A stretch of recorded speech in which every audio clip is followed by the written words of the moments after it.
আল্লাহ রাব্বুল আলামিন জানায়া দেন, প্রথমবার সিংহায় ফুৎকারের পর আসমান জমিনের মাঝে যা কিছু আছে আল্লাহ তাআলা যেগুলো চান সেগুলো ছাড়া সব কিছু অজ্ঞান হয়ে যাবে।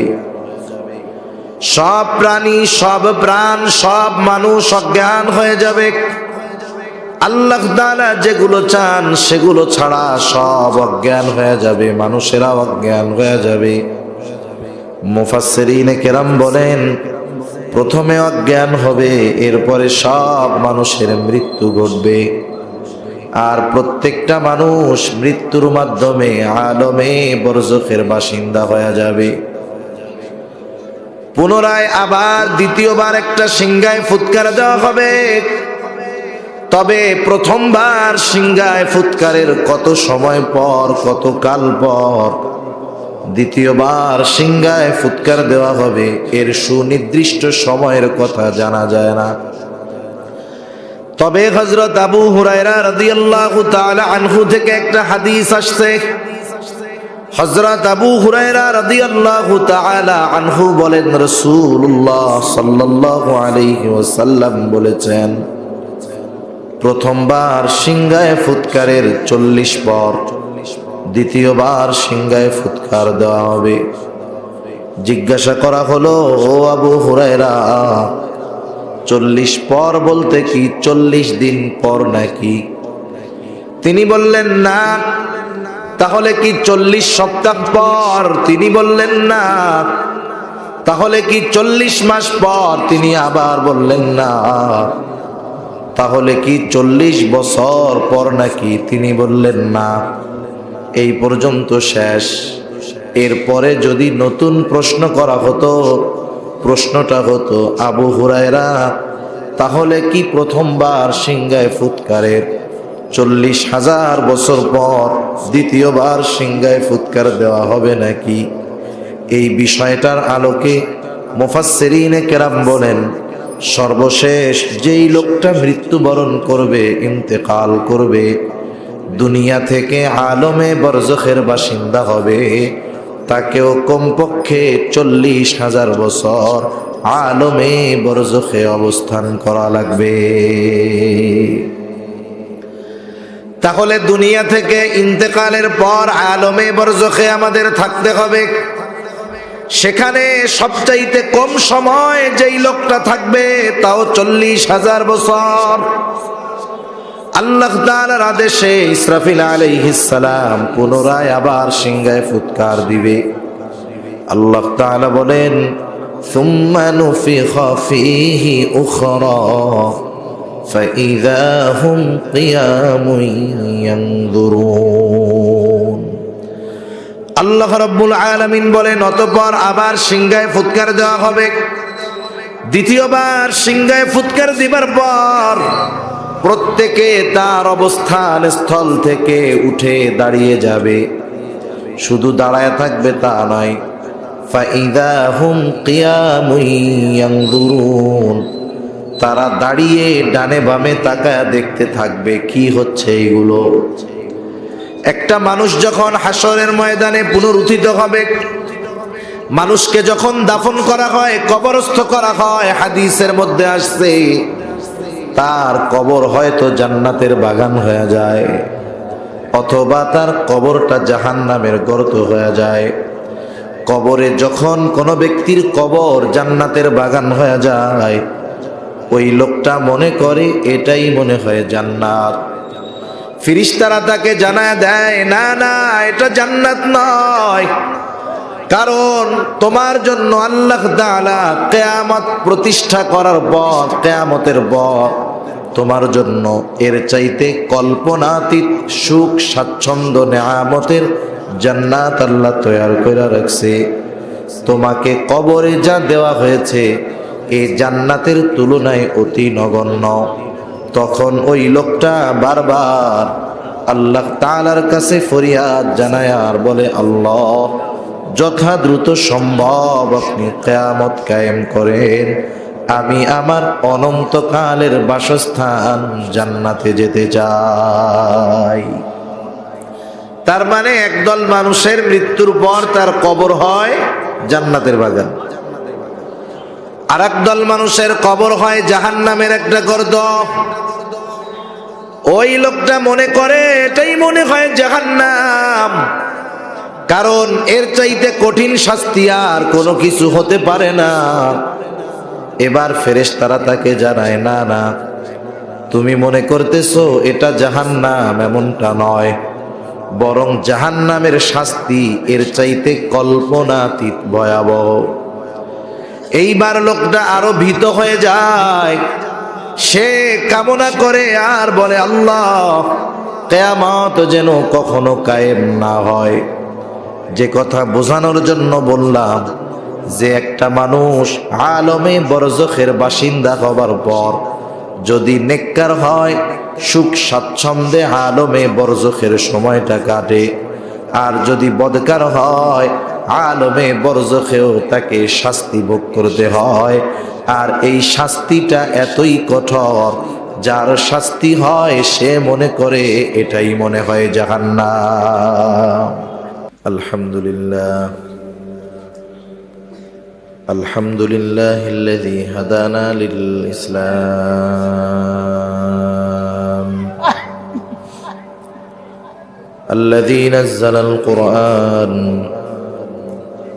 هدى للناس وبينات من الهدى والفرقان وخلق الإنسان وكرم وعلمه من البيان ما لم يعلم فسبحان الذي لا يحصى امتنانه باللسان ولا بالقلم ونشهد أن لا إله إلا الله وحده لا شريك له ونشهد أن سيدنا وسندنا وحبيبنا وطبيبنا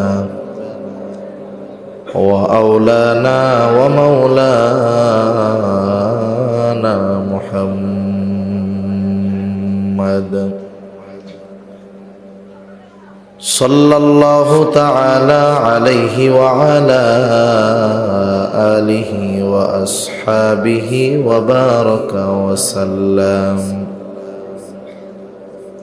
وبارك وسلم تسليما كثيرا أما بعد فأعوذ بالله من الشيطان الرجيم بسم الله الرحمن الرحيم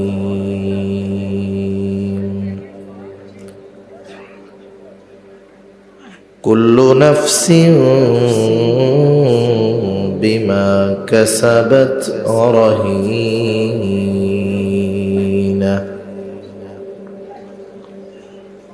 إلا أصحاب اليمين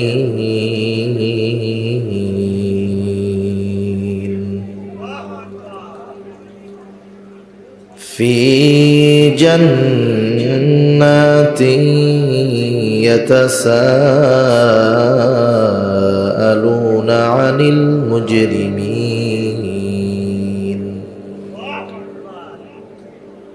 ما سلككم في سقر قالوا لم نك من المصلين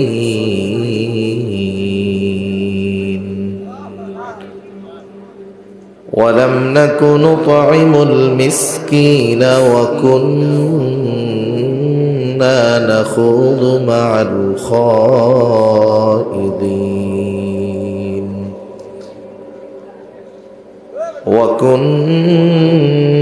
وكنا نكذب نكذب بيوم الدين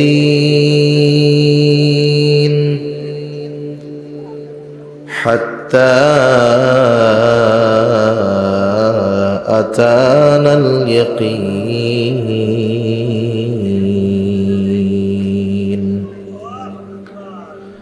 صدق الله العلي العظيم আমরা মুহাব্বতের সাথে সবাই দুরূদ শরীফ পাঠ করি আল্লাহুম্মা সাল্লি আলা মুহাম্মাদিন ওয়া আলা আলি মুহাম্মাদ কামা সাল্লাইতা আলা ইব্রাহিম ওয়া আলা আলি ইব্রাহিম ইন্নাকা হামিদুম মাজিদ اللهم بارك على محمد وعلى آل محمد كما باركت على إبراهيم وعلى آل إبراهيم إنك حميد مجيد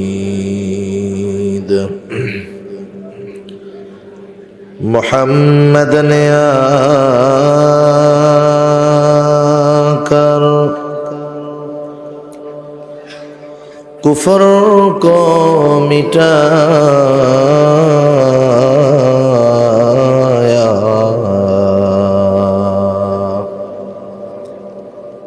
कुफर को मिटा कर सदाकत को बताया बलगल उला बिकमालिही कशफ الدجى بجماله حسنت جميع خصاله صلوا عليه وآله لا إله إلا الله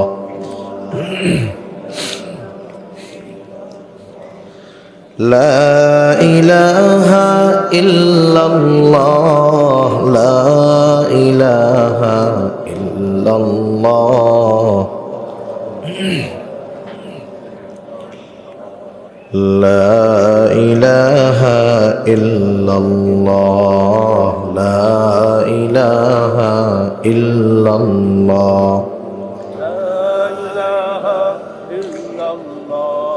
لا إله إلا الله محمد رسول الله صلى الله عليه وسلم الحمد لله ঐতিহ্যবাহী ঝিনাইদহ জেলার অন্তর্গত কালীগঞ্জ থানাধীন ফরাসপুর নেককারিপাড়া বেলেঘাট ময়দানে ফুরফুরা ও বসিরহাট শরীফের অমর স্মৃতি স্মরণে মহান সিদ্দিকিয়া আমিনিয়া তফসিরুল কোরআন মাহফিল ও ইসালে সওয়াব উপলক্ষে আয়োজিত আজকের এই আয়োজনের সম্মানিত শ্রদ্ধেয় সভাপতি, আমন্ত্রিত প্রধান অতিথি, বিশেষ অতিথিবৃন্দ সহ সম্মানিত শ্রদ্ধেয় উলামায়ে কেরাম, সামনে উপস্থিত মুরব্বিয়ানে কেরাম, সমবয়সী যুবক বন্ধু, স্নেহের ছোট ভাই এবং পর্দার অন্তরালে অবস্থানরতা সম্মানিতা শ্রদ্ধেয় মা ও বোন, দয়াময় আল্লাহ রব্বুল আলামিনের দরবারে অগণিত শুকর যে মহান মালিক আমাদের হায়াতে বরকত দিয়ে সুস্থ রেখে দীর্ঘ সময় পর্যন্ত আপনাদের অঞ্চলের কৃতি সন্তান,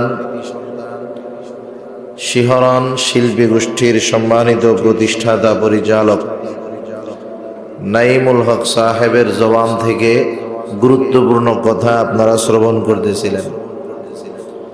আমিও আপনাদের খেদমতে কিছু দ্বীনি কথা পেশ করবার নিয়তে মহান আল্লাহ তাআলার তৌফিকে এখানে উপস্থিত হতে পেরেছি।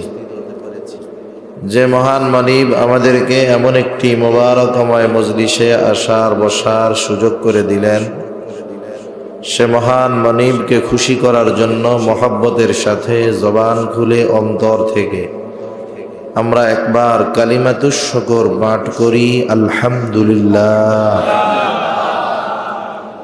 অগণিত দুরূদ ও সালাম সাইয়্যিদুল আম্বিয়া, আশরাফুল আম্বিয়া, খাতামুল আম্বিয়া, বিশ্বনবী, শেষ নবী, শ্রেষ্ঠ নবী মুহাম্মদুর রাসূলুল্লাহ সাল্লাল্লাহু আলাইহি ওয়াসাল্লামের উপর।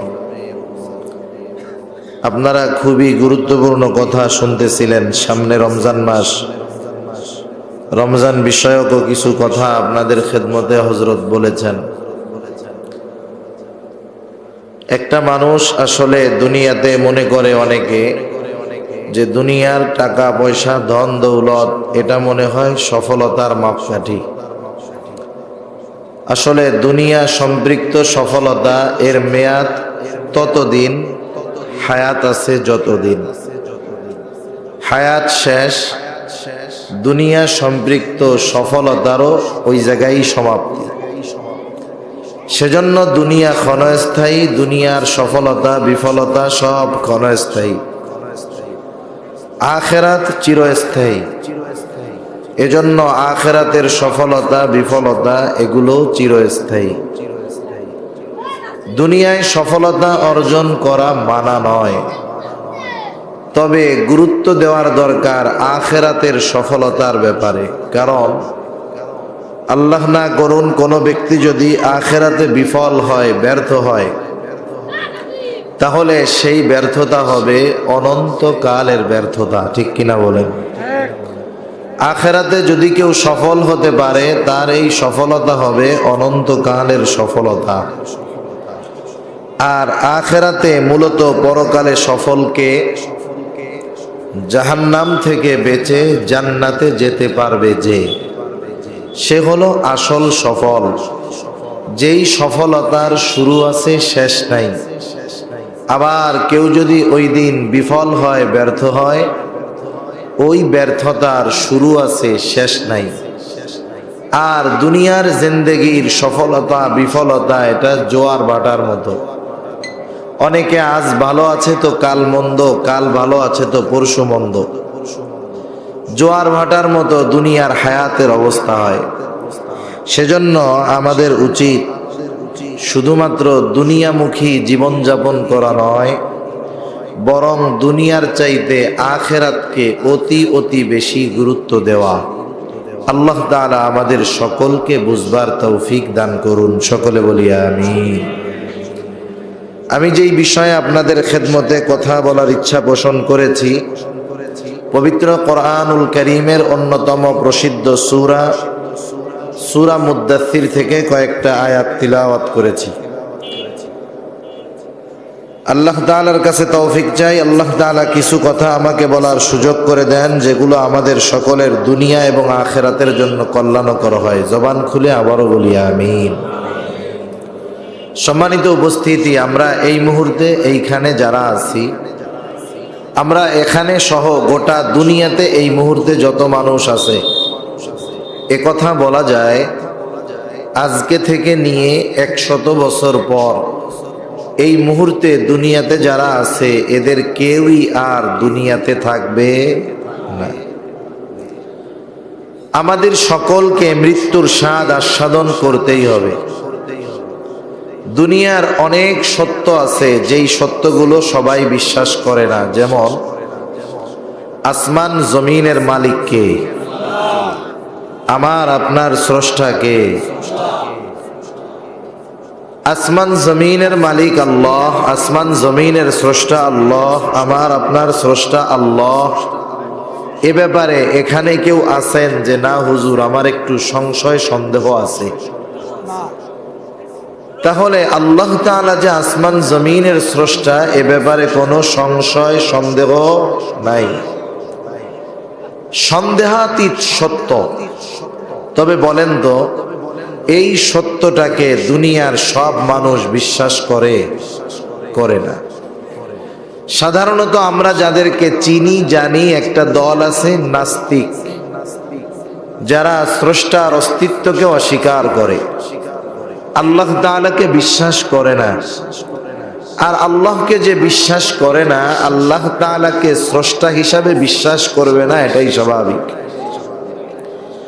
তাহলে দেখেন দুনিয়ার অনেক সত্য আছে যে দুনিয়ার অনেক মানুষ বিশ্বাস করে না, তবে দুনিয়াতে একটা সত্য আছে যেই সত্যটা দুনিয়ার কেউ অবিশ্বাস করে না।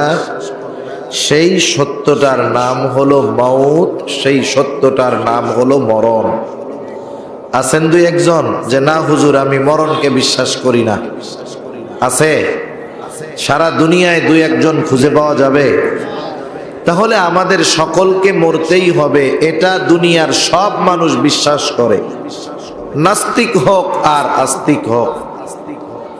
যখন কোনো মানুষ মারা যায়, সাধারণত আমাদের অঞ্চলে মানুষ মারা যাবার পর তার মৃত্যুর খবর যখন প্রচার করা হয়, মাইকে বলা হয় অমুক এলাকার অমুক আজ বিকাল 5 ঘটিকার সময় ইন্তেকাল করিয়াছে, এরকম বলে তো নাকি? বলে। এই মৃত্যুর খবর প্রচারের সময় একটা শব্দ বলে ইন্তেকাল, এটা আরবি শব্দ। ইন্তেকাল শব্দের অর্থ হলো স্থানান্তরিত হওয়া। তার মানে একটা মানুষ যখন মৃত্যুবরণ করে আমরা বলি ইন্তেকাল করেছে। ইন্তেকাল দ্বারা উদ্দেশ্য হলো স্থানান্তরিত হওয়া। তার মানে আমরা বলি যে অমুক এলাকার অমুক আজ বিকাল 5 ঘটিকার সময় দুনিয়ার জগৎ থেকে নতুন আর এক জগতে স্থানান্তরিত হয়েছে। মৃত্যুর মাধ্যমে তার সব কিছু শেষ হয়ে যায় নাই, বরং দুনিয়ার জগৎ থেকে স্থানান্তরিত হয়ে নতুন আর এক জগতের বাসিন্দা হয়েছে। হাদিসের ভাষায় সেই জগৎকে বলা হয় আলমে বরজখ।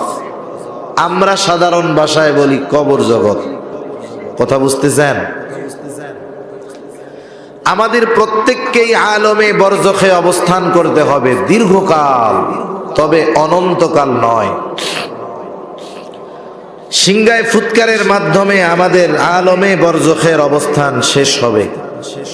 আল্লাহ তাআলা কোরআনুল কারীমের মধ্যে বলেন وَنُفِخَ فِي الصُّورِ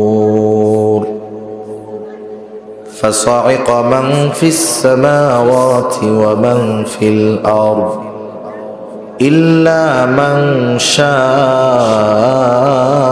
اللَّهُ ثُمَّ نُفِخَ فِيهِ أُخْرَى فَإِذَا هُمْ قِيَامٌ يَنْظُرُونَ। আল্লাহ রাব্বুল আলামিন বলেন, এই আয়াতের মাধ্যমে জানা যায় দুইবার সিংহায় ফুৎকার দেওয়া হবে। আল্লাহ রাব্বুল আলামিন জানায়া দেন প্রথমবার সিংহায় ফুৎকারের পর আসমান জমিনের মাঝে যা কিছু আছে আল্লাহ তাআলা যেগুলো চান সেগুলো ছাড়া সব কিছু অজ্ঞান হয়ে যাবে। সব প্রাণী, সব প্রাণ, সব মানুষ অজ্ঞান হয়ে যাবে। আল্লাহ তাআলা যেগুলো চান সেগুলো ছাড়া সব অজ্ঞান হয়ে যাবে, মানুষেরা অজ্ঞান হয়ে যাবে। মুফাসসিরিনে কেরাম বলেন প্রথমে অজ্ঞান হবে, এরপরে সব মানুষের মৃত্যু ঘটবে। আর প্রত্যেকটা মানুষ মৃত্যুর মাধ্যমে আলমে বরজখের বাসিন্দা হয়ে যাবে। পুনরায় আবার দ্বিতীয়বার একটা সিংহায় ফুৎকার দেওয়া হবে। তবে প্রথমবার সিংহায় ফুৎকারের কত সময় পর, কত কাল পর দ্বিতীয়বার সিংহায় ফুৎকার দেওয়া হবে, এর সুনির্দিষ্ট সময়ের কথা জানা যায় না। তবে হযরত আবু হুরায়রা রাদিয়াল্লাহু তাআলা আনহু থেকে একটা হাদিস আসছে। হযরত আবু হুরায়রা রাদিয়াল্লাহু তাআলা আনহু বলেন রাসূলুল্লাহ সাল্লাল্লাহু আলাইহি ওয়াসাল্লাম বলেছেন প্রথমবার সিংহায় ফুৎকারের 40 পর দ্বিতীয়বার সিংহায় ফুৎকার দেওয়া হবে। জিজ্ঞাসা করা হলো, ও আবু হুরায়রা 40 পর বলতে কি 40 দিন পর নাকি?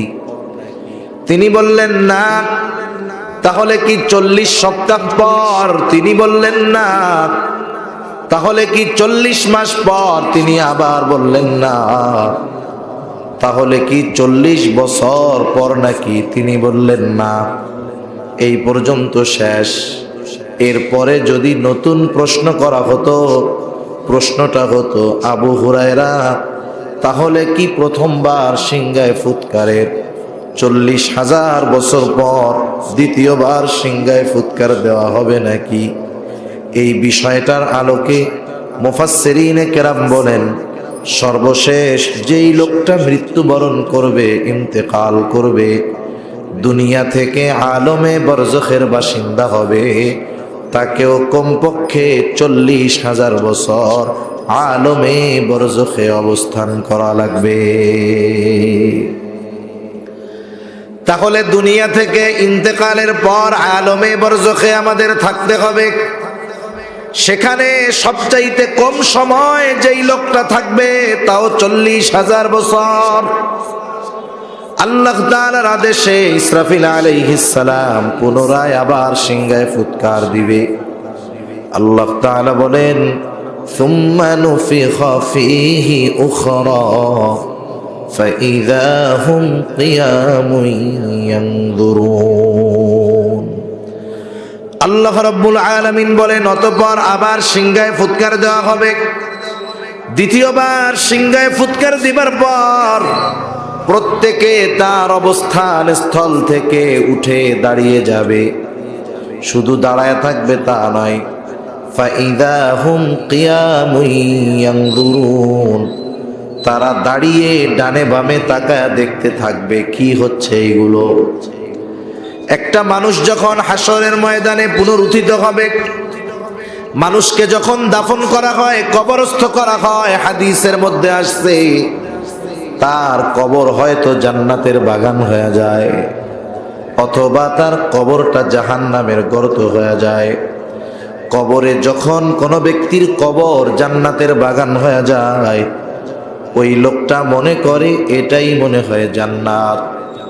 ফেরেশতারা তাকে জানায় দেয়, না না, এটা জান্নাত নয়, কারণ তোমার জন্য আল্লাহ তাআলা কিয়ামত প্রতিষ্ঠা করার পর, কিয়ামতের পর তোমার জন্য এর চাইতে কল্পনাতীত সুখ স্বাচ্ছন্দ্য নেয়ামতের জান্নাত আল্লাহ তৈরি করে রাখছে। তোমাকে কবরে যা দেওয়া হয়েছে এই জান্নাতের তুলনায় অতি নগণ্য। তখন ওই লোকটা বারবার আল্লাহ তাআলার কাছে ফরিয়াদ জানায় আর বলে, আল্লাহ, যথা দ্রুত সম্ভব আপনি কিয়ামত কায়েম করেন, আমি আমার অনন্তকালের বাসস্থান জান্নাতে যেতে চাই। তার মানে একদল মানুষের মৃত্যুর পর তার কবর হয় জান্নাতের বাগান, আর একদল মানুষের কবর হয় জাহান্নামের একটা গর্ত। ওই লোকটা মনে করে এটাই মনে হয় জাহান্নাম, কারণ এর চাইতে কঠিন শাস্তি আর কোনো কিছু হতে পারে না। এবার ফেরেশতারা তাকে জানায়, না না, তুমি মনে করতেছো এটা জাহান্নাম, এমনটা নয়, বরং জাহান্নামের শাস্তি এর চাইতে কল্পনাতীত ভয়াবহ। এইবার লোকটা আরো ভীত হয়ে যায়, সে কামনা করে আর বলে, আল্লাহ, কিয়ামত যেন কখনো কায়েম না হয়। যে কথা বোঝানোর জন্য বললাম, যে একটা মানুষ আলমে বরজখের বাসিন্দা হবার পর যদি নেককার হয়, সুখ স্বাচ্ছন্দ্যে আলমে বরজখের সময়টা কাটে, আর যদি বদকার হয় আলমে বরজখেও তাকে শাস্তি ভোগ করতে হয়। আর এই শাস্তিটা এতই কঠোর, যার শাস্তি হয় সে মনে করে এটাই মনে হয় জাহান্নাম। কবর জান্নাতের বাগান হোক আর জাহান্নামের গর্ত হোক, সবাই তো হাসরের দিন উঠবে নাকি? কথা বুঝতেছেন তো? আমি তো আবার গরম ওয়াজ করতে পারি না। এখন দেখা গেল আপনারা ঘুমাইলেন, ঘুম টুম দিয়েন না, একটু খেয়াল করে শুনেন। নারায়ে তাকবীর, আর একটু জোরে নারায়ে তাকবীর। এরকম তাকবীর তুকবীর দুই একবার দিয়া ঘুম ভাঙাইতে হইব। তা সবাই উঠবে, সবাই উঠবে। সবাই ওঠার পর যার কবরে আযাব ছিল সেও উঠবে। ওঠার পরে শুধু কিয়ামতের ময়দানের আবহাওয়াটা দেখবে। এই যে বৈশাখ মাস আসতেছে, সকাল বেলায় আবহাওয়া ক্লিয়ার পরিষ্কার, হঠাৎ করে দেখা যায় 10টা-11টার সময় সারা আকাশ এমন কালো মেঘে ছেয়ে যায় যে ওই সময়ের ওই দৃশ্যটা দেখলে এমনিই অন্তরের মধ্যে ভয় ভয় লাগে। হয় কি হয় না? কিছুই কিন্তু হয় নাই, শুধু আবহাওয়া দেখাই ভয়। ওই লোকটা যার কবরে আযাব ছিল, সে যখন হাসরের ময়দানে উঠবে, হাসরের ময়দানের অবস্থা দেখে সে তার কবরের আযাবের কথা ভুলে যাবে। সে মনে করবে আমি কবরে ঘুমায়াছিলাম, আরামে ছিলাম। কি বলবে তারা? আল্লাহ তাআলা কোরআনুল কারীমের মধ্যে বলেন, ওয়া নুফিখা ফিস-সূর ফাইযা হুম মিনাল আজদাসি ইলা রাব্বিহিম ইয়ানসিলুন। তারা বলবে, ইয়া ওয়াইলানা মান বাআসানা মিন মারকাদিনা। তারা বলবে, হায় দুর্ভোগ, কে আমাদেরকে আমাদের অবস্থান স্থল থেকে জাগায় দিল? ইয়া ওয়াইলানা মান বাআসানা মিন মারকাদিনা, কে আমাদেরকে আমাদের অবস্থান স্থল থেকে জাগায় দিল, উঠায়া দিল। জাগানো যায় তাকে, ঘুমায়া থাকে যে। আপনি জাগ্রত মানুষকে জাগাতে পারবেন না, আপনি জাগাইতে পারবেন তাকে যে ঘুমায়া থাকে। এই জন্য জাহান্নামীরা মনে করবে তারা কবরে মনে হয় ঘুমায়া ছিল। এই জন্য বলবে, কে আমাদেরকে আমাদের অবস্থান স্থল থেকে জাগায়া দিল? তাদের এই কথার জবাবে মুমিনরা অথবা ফেরেশতারা বলবে, হাদা মা ওয়াদার রহমান। এটা হলো দয়াময়ের সেই প্রতিশ্রুত দিবস, যেই দিবসের ওয়াদা, যেই দিবসের প্রতিশ্রুতি দয়াময় আল্লাহ তাআলা দিয়েছেন। শুধু তাই না, ওয়াসাদাকাল মুরসালুন, যেই দিবসের সত্যায়ন রাসূলগণ করেছে। এটা হলো সেই দিবস, যেই দিবসের এক নাম হলো ইয়াউমুল হাসর, যেই দিবসের এক নাম হলো ইয়াউমুল জাযা, যেই দিবসের স্মরণ প্রতিনিয়ত প্রতি রাকাত নামাজে আমাদের স্মরণ করায়া দেওয়া হয়। আমরা যখন মসজিদে জামাতের সাথে নামাজ পড়ি, ইমামের কেরাত, মুসল্লির কেরাত, ইমামতি করার সময় ইমাম সূরা ফাতিহা পড়েন কি পড়েন না? ইমাম সাহেব সূরা ফাতিহা পড়ে। আমরা যখন একা নামাজ পড়ি, সুন্নাত পড়ি, ওয়াজিবের পড়ি, নফল নামাজ পড়ি, আমরাও সূরা ফাতিহা পড়ি। সূরা ফাতিহার মধ্যে ইমামও বলেন, আমরা যখন একা পড়ি আমরাও বলি মালিকি ইয়াউমিদ্দিন। আমরা বলি, ইমাম বলেন আল্লাহ হলেন বিচার দিবসের মালিক। আল্লাহ তাআলা বিচার দিবসের মালিক। ওই দিনের আরেক নাম হলো বিচার দিবস। ওই দিবসের একচ্ছত্র আধিপত্য, ওই দিবসের বিচারক যিনি, তিনি কে? প্রতি রাকাত নামাজে আমাদেরকে ওই দিবসের কথা স্মরণ করায় দেওয়া হয়। শুধু তাই না, ওই দিবসের ভয়াবহতা কত হবে। রাসূলুল্লাহ সাল্লাল্লাহু আলাইহি ওয়াসাল্লাম বলেন, কিয়ামতের দিন প্রত্যেকটা মানুষ বিবস্ত্র অবস্থায় উঠবে, কারো গায়ে কোনো পোশাক থাকবে না। আয়েশা সিদ্দিকা রাদিয়াল্লাহু তাআলা আনহা জিজ্ঞাসা করলেন, ইয়া রাসূলুল্লাহ, মানুষেরা কি লজ্জা পাবে না? একজন কি আরেকজনের দিকে তাকাবে না? নবীজি বললেন, আয়েশা, মানুষ এতটা চিন্তিত ভীত থাকবে যে একজন আরেকজনের দিকে তাকানোর বিষয়টা চিন্তাও করবে না,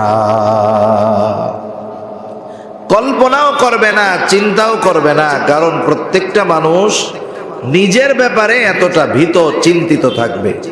তাহলে সেই দিবসের এক নাম হলো ইয়াউমুল হাসর। কেন? হাসর অর্থ হলো একত্রিত করা, জমা করা। ওই দিন দুনিয়া থেকে যত মানুষ গেছে, যত মানুষ আছে, যত মানুষ আসবে, সব মানুষকে ওই দিন একত্রিত করবেন কে?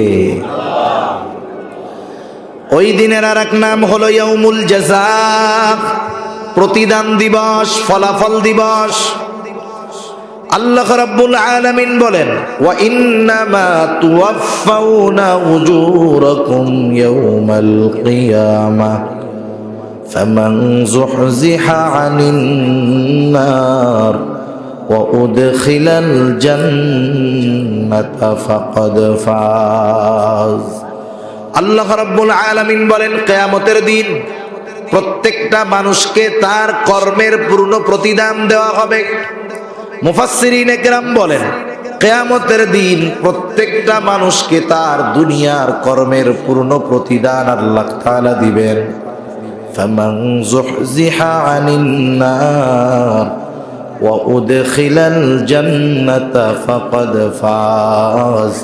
সেই দিন যাকে আগুন থেকে বাঁচায়া জান্নাতে প্রবেশ করানো হবে, আল্লাহ তাআলা বলেন ফাকাদ ফাজ, সে সফল হয়ে যাবে। তাহলে মানুষের দুনিয়ার কর্মের পূর্ণ প্রতিদান দিবেন কে? আরো জোরে কে? আল্লাহ। ওই দিন আল্লাহ তাআলা হবেন বিচারক। বিচারকের জন্য বিচারালয়ের দরকার আছে না নাই? আল্লাহ তাআলা বিচারক, সেই দিন তিনি আদালত প্রতিষ্ঠা করবেন, বিচারালয় প্রতিষ্ঠা করবেন। আল্লাহ তাআলা কোরআনুল কারীমের মধ্যে বলেন, ওয়ানাদাউল মাওয়াজিনাল কিসতা লিয়াউমিল কিয়ামাতি ফালা তুযলামু নাফসুন শাইআ ওয়া ইন কানা মিসকালা হাববাতিন মিন খারদালিন আতাইনা বিহা ওয়া কাফা বিনা হাসিবিন। আল্লাহ তাআলা বলেন, আমি কিয়ামতের দিন ইনসাফের আদালত কায়েম করব, ন্যায় বিচারের বিচারালয় প্রতিষ্ঠা করব। আল্লাহ তাআলা বলেন, ফালা তুযলামু নাফসুন শাইআ, আমার বিচারালয় হলো এমন বিচারালয় যেখানে কারো প্রতি সামান্যতম জুলুম করা হবে না। কিন্তু বাস্তবতা হলো এখন গোটা দুনিয়ার বিচারালয়গুলোয় ন্যায় বিচার তো পাওয়াই যায় না, বরং অবিচার আর জুলুমে ভরা। বিচারালয়ের মধ্যে ন্যায় বিচারের খবর নাই। সেজন্য কত সময় দেখবেন টপ ক্লাস হত্যা মামলার আসামি জামাইয়া দূরে আছে, আবার দেখবেন কোন কারণে তাকে ধরা হয়েছে সেও জানে না। নিরপরাধ ব্যক্তি ফাঁসির জন্য দিনক্ষণ গুনতেছে, আছে না নাই? এগুলো কেন হয়? ন্যায় বিচার না থাকার কারণে। সেজন্য মনে রাখতে হবে, এ দুনিয়াতে যারা মাজলুম, ন্যায় বিচার বঞ্চিত, মনে রাখতে হবে আজকে হয়তো তারা মাজলুম, আজকের দিনটা হয়তো জালেমের, কিন্তু আগামী দিনটা হবে মাজলুমের ইনশাআল্লাহ। আজকে দুনিয়াতে যারা ন্যায় বিচার পায় নাই, কিয়ামতের দিন তাদের ন্যায় বিচারের ব্যবস্থা করবে কে? আরো জোরে কে? আল্লাহ তাআলা করবে। আল্লাহ তাআলা বলেন, ফালা তুযলামু নাফসুন শাইআ, কারো প্রতি ন্যূনতম জুলুম করা হবে না, অবিচার করা হবে না, বরং কি করা হবে? ওয়া ইন কানা মিসকালা হাববাতিন মিন খারদালিন আতাইনা বিহা, কেউ যদি দুনিয়ায় সরিষা দানা পরিমাণ কোন আমল করে থাকে, আল্লাহ তাআলা বলেন আতাইনা বিহা, সেই আমলটাকে হাজির করা হবে। শুধু আমল হাজির করা হবে না, সব আমলের হিসাব যিনি নিবেন তিনি কে? আল্লাহ তাআলা বলেন কাফা বিনা হাসিবিন, হিসাব নেওয়ার জন্য আমি যথেষ্ট। সুবহানাল্লাহ। এখন আসেন একটু কথা বুঝে দিলের কান দিয়ে শুনতে হবে, কারণ সব ওয়াজ তো আর একরকম ওয়াজ করতে পারে না। কারো এক একজনের তর্জ এক এক রকম। কতজন আছে শ্রোতা যেমন নিজেও গরম থাকে, শ্রোতাও গরম গরম থাকে। সেজন্য আমার কথাগুলো বোঝার জন্য একটু দিলের কান দিয়ে শুনতে হবে। আসলে আমি আবার এত রাত্রের বক্তা না, এই রাত্রে দরকার হলো গরম গরম বক্তা, সঙ্গীত টঙ্গীত হবে, এইটা একটু চালু টালু থাকবে সবাই। আমার হলো 11টার আগে শেষ করতে পারলে সবচেয়ে ভালো। এরপরেও আপনারা ঘুমাইতেছেন না তো? আলহামদুলিল্লাহ, কথা বোঝা যাইতেছে তো? আরে বোঝেন না বোঝেন, কোরআনের আয়াতগুলো শুনলেও তো প্রতি অক্ষরে 10 নেকি আছে না নাই? আছে। আল্লাহু আকবার। এখন আসেন, কিয়ামতের দিন আল্লাহ তাআলা বিচারালয় প্রতিষ্ঠা করবেন এবং একমাত্র বিচারক হবেন কে? আল্লাহ। তিনি ওই দিন বিচারক। যে কোনো বিচারক যদি ন্যায় বিচার করতে চায়, ন্যায় বিচারের জন্য ওই বিচারকের দুটো জিনিস দরকার হয়। কয়টা জিনিস? আরো জোরে, কয়টা? দুটো জিনিস। এই দুটো জিনিসের মধ্যে যদি ভেজাল হয়, বিচারক সে যদি ন্যায় পরায়ণ হয়, এই দুই জিনিসের কারণে অনেক সময় সে সঠিক সিদ্ধান্ত, সঠিক রায়, ন্যায় বিচারটা সে করতে পারে না। এই দুটো জিনিস লাগে। এই দুটো জিনিস যদি স্বচ্ছ হয়, আশা করা যায় ন্যায় বিচারক ন্যায় বিচার করতে পারে। এক নাম্বার যেই জিনিসটা লাগবে ন্যায় বিচারের জন্য, সেটা হলো সত্যবাদী সাক্ষী আর তার সত্য সাক্ষ্য। 2 নাম্বার প্রমাণ, দলিল প্রমাণ, কর্মের প্রমাণ। তাহলে প্রথমটা হলো সত্যবাদী সাক্ষী আর তার সত্য সাক্ষ্য। অনেক সময় দেখা যায় এমন হয়, সাক্ষী সত্য ঠিক আছে, কিন্তু আদালতে গিয়া যা বলে সব মিথ্যা। আছে না নাই? আবার অনেক সময় দেখা যায় সাক্ষীও মিথ্যা, আদালতে গিয়া যা কয় তাও মিথ্যা।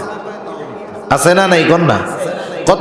কতজনের সাক্ষী হিসাবে দাঁড় করায়, যার বিপক্ষে অথবা যার পক্ষে সাক্ষী দিবে, ওই সাক্ষী ওই লোকটারে জীবনে দেখেও নাই, চিনেও না, জানেও না, কিন্তু তার পক্ষে বলতেছে আমি এই দেখছিলাম। আছে না নাই?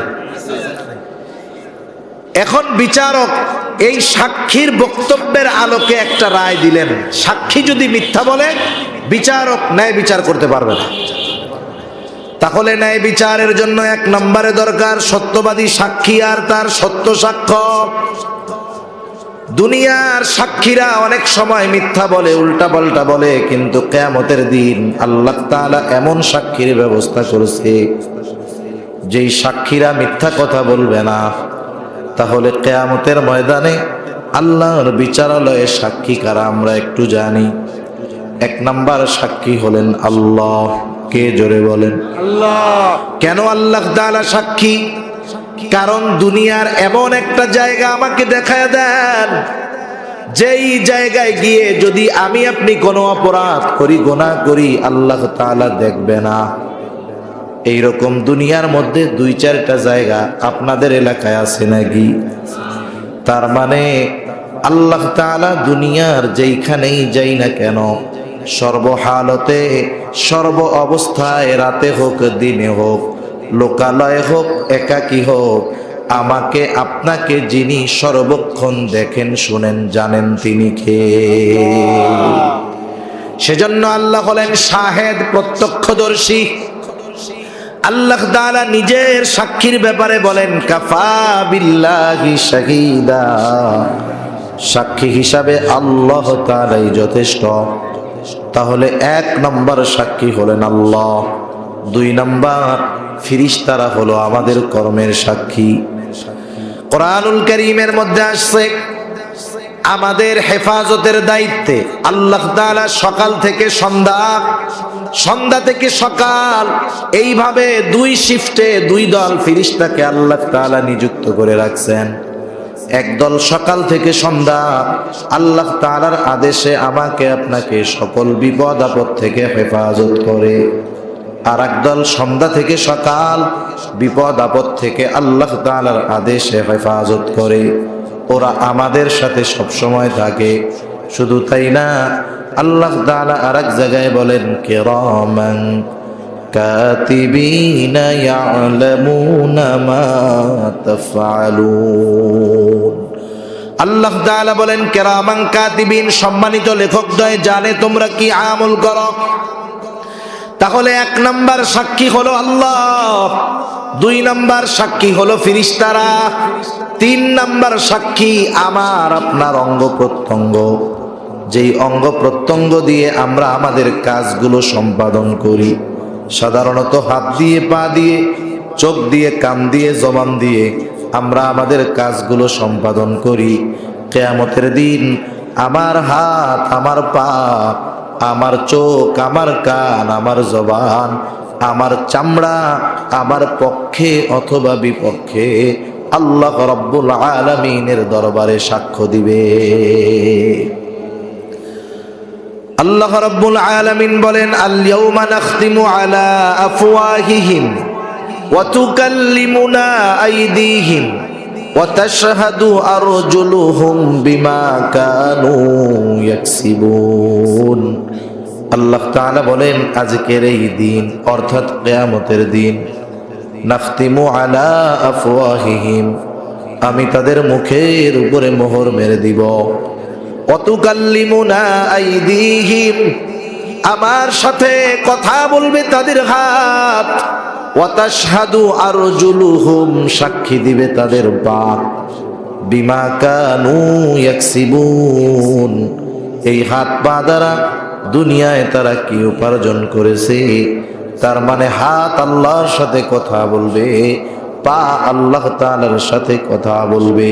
শুধু হাত পা কথা বলবে তা নয়, আল্লাহ তাআলা বলেন, শাহিদা আলাইহিম সামউহুম ওয়া আবসারুহুম ওয়া জুলুদুহুম বিমা কানু ইয়ামালুন। আল্লাহ তাআলা বলেন, সাক্ষী দিবে তাদের কান, সাক্ষী দিবে তাদের চোখ, সাক্ষী দিবে তাদের চামড়া। এই কান সেই দিন আমার আপনার গুনার কথাগুলো আল্লাহর কাছে বলে দিবে। কত রাত পার হয়ে গেছে যুবক, কানের মধ্যে ইয়ারফোন লাগায় গান শুনে শুনে ঘুমাইছো। কত রাত ঘুমের আগে টেলিভিশনের মধ্যে, মোবাইলের মধ্যে নাটক সিনেমা দেখতে দেখতে ঘুমানো হয়েছে। এই জবান দিয়ে কত মানুষকে কত বকাঝকা দেওয়া হয়েছে। যত অপরাধ এই অঙ্গ প্রত্যঙ্গের দ্বারা সংগঠিত করা হয়েছে, প্রত্যেকটা অঙ্গ প্রত্যঙ্গ তার দ্বারা সংগঠিত কর্মগুলোর ব্যাপারে আল্লাহর কাছে বলে দিবে। 60-70 বছর হায়াতের মানুষ হয়তো এখানে আছেন, জিজ্ঞাসা করে দেখেন তার কাছে, বা আপনাদের এলাকার সবচাইতে বয়োবৃদ্ধ মানুষ যিনি, তার কাছে যে চাচা বয়স তো অনেক, এই গোটা হায়াতে 2-4 বার আপনার হাত পা চোখ কান আপনার সাথে 2-1 বার কথা বলছে নাকি? জিজ্ঞাসা করেন। কি মনে হয় জিজ্ঞাসা করলে উনি বলবে যে মাঝে মধ্যে আমার হাত আমার লগে কথা কয়? বলবে? এরা দুনিয়ায় কিচ্ছু বলবে না। কানে দিয়ে গান শোনান, সারা রাত শুনবে। চোখে দিয়ে সিনেমা দেখান, সারা রাত দেখবে। জবানে দিয়ে হাজারো বকা দেন, সে দেবে, কিচ্ছু বলবে না।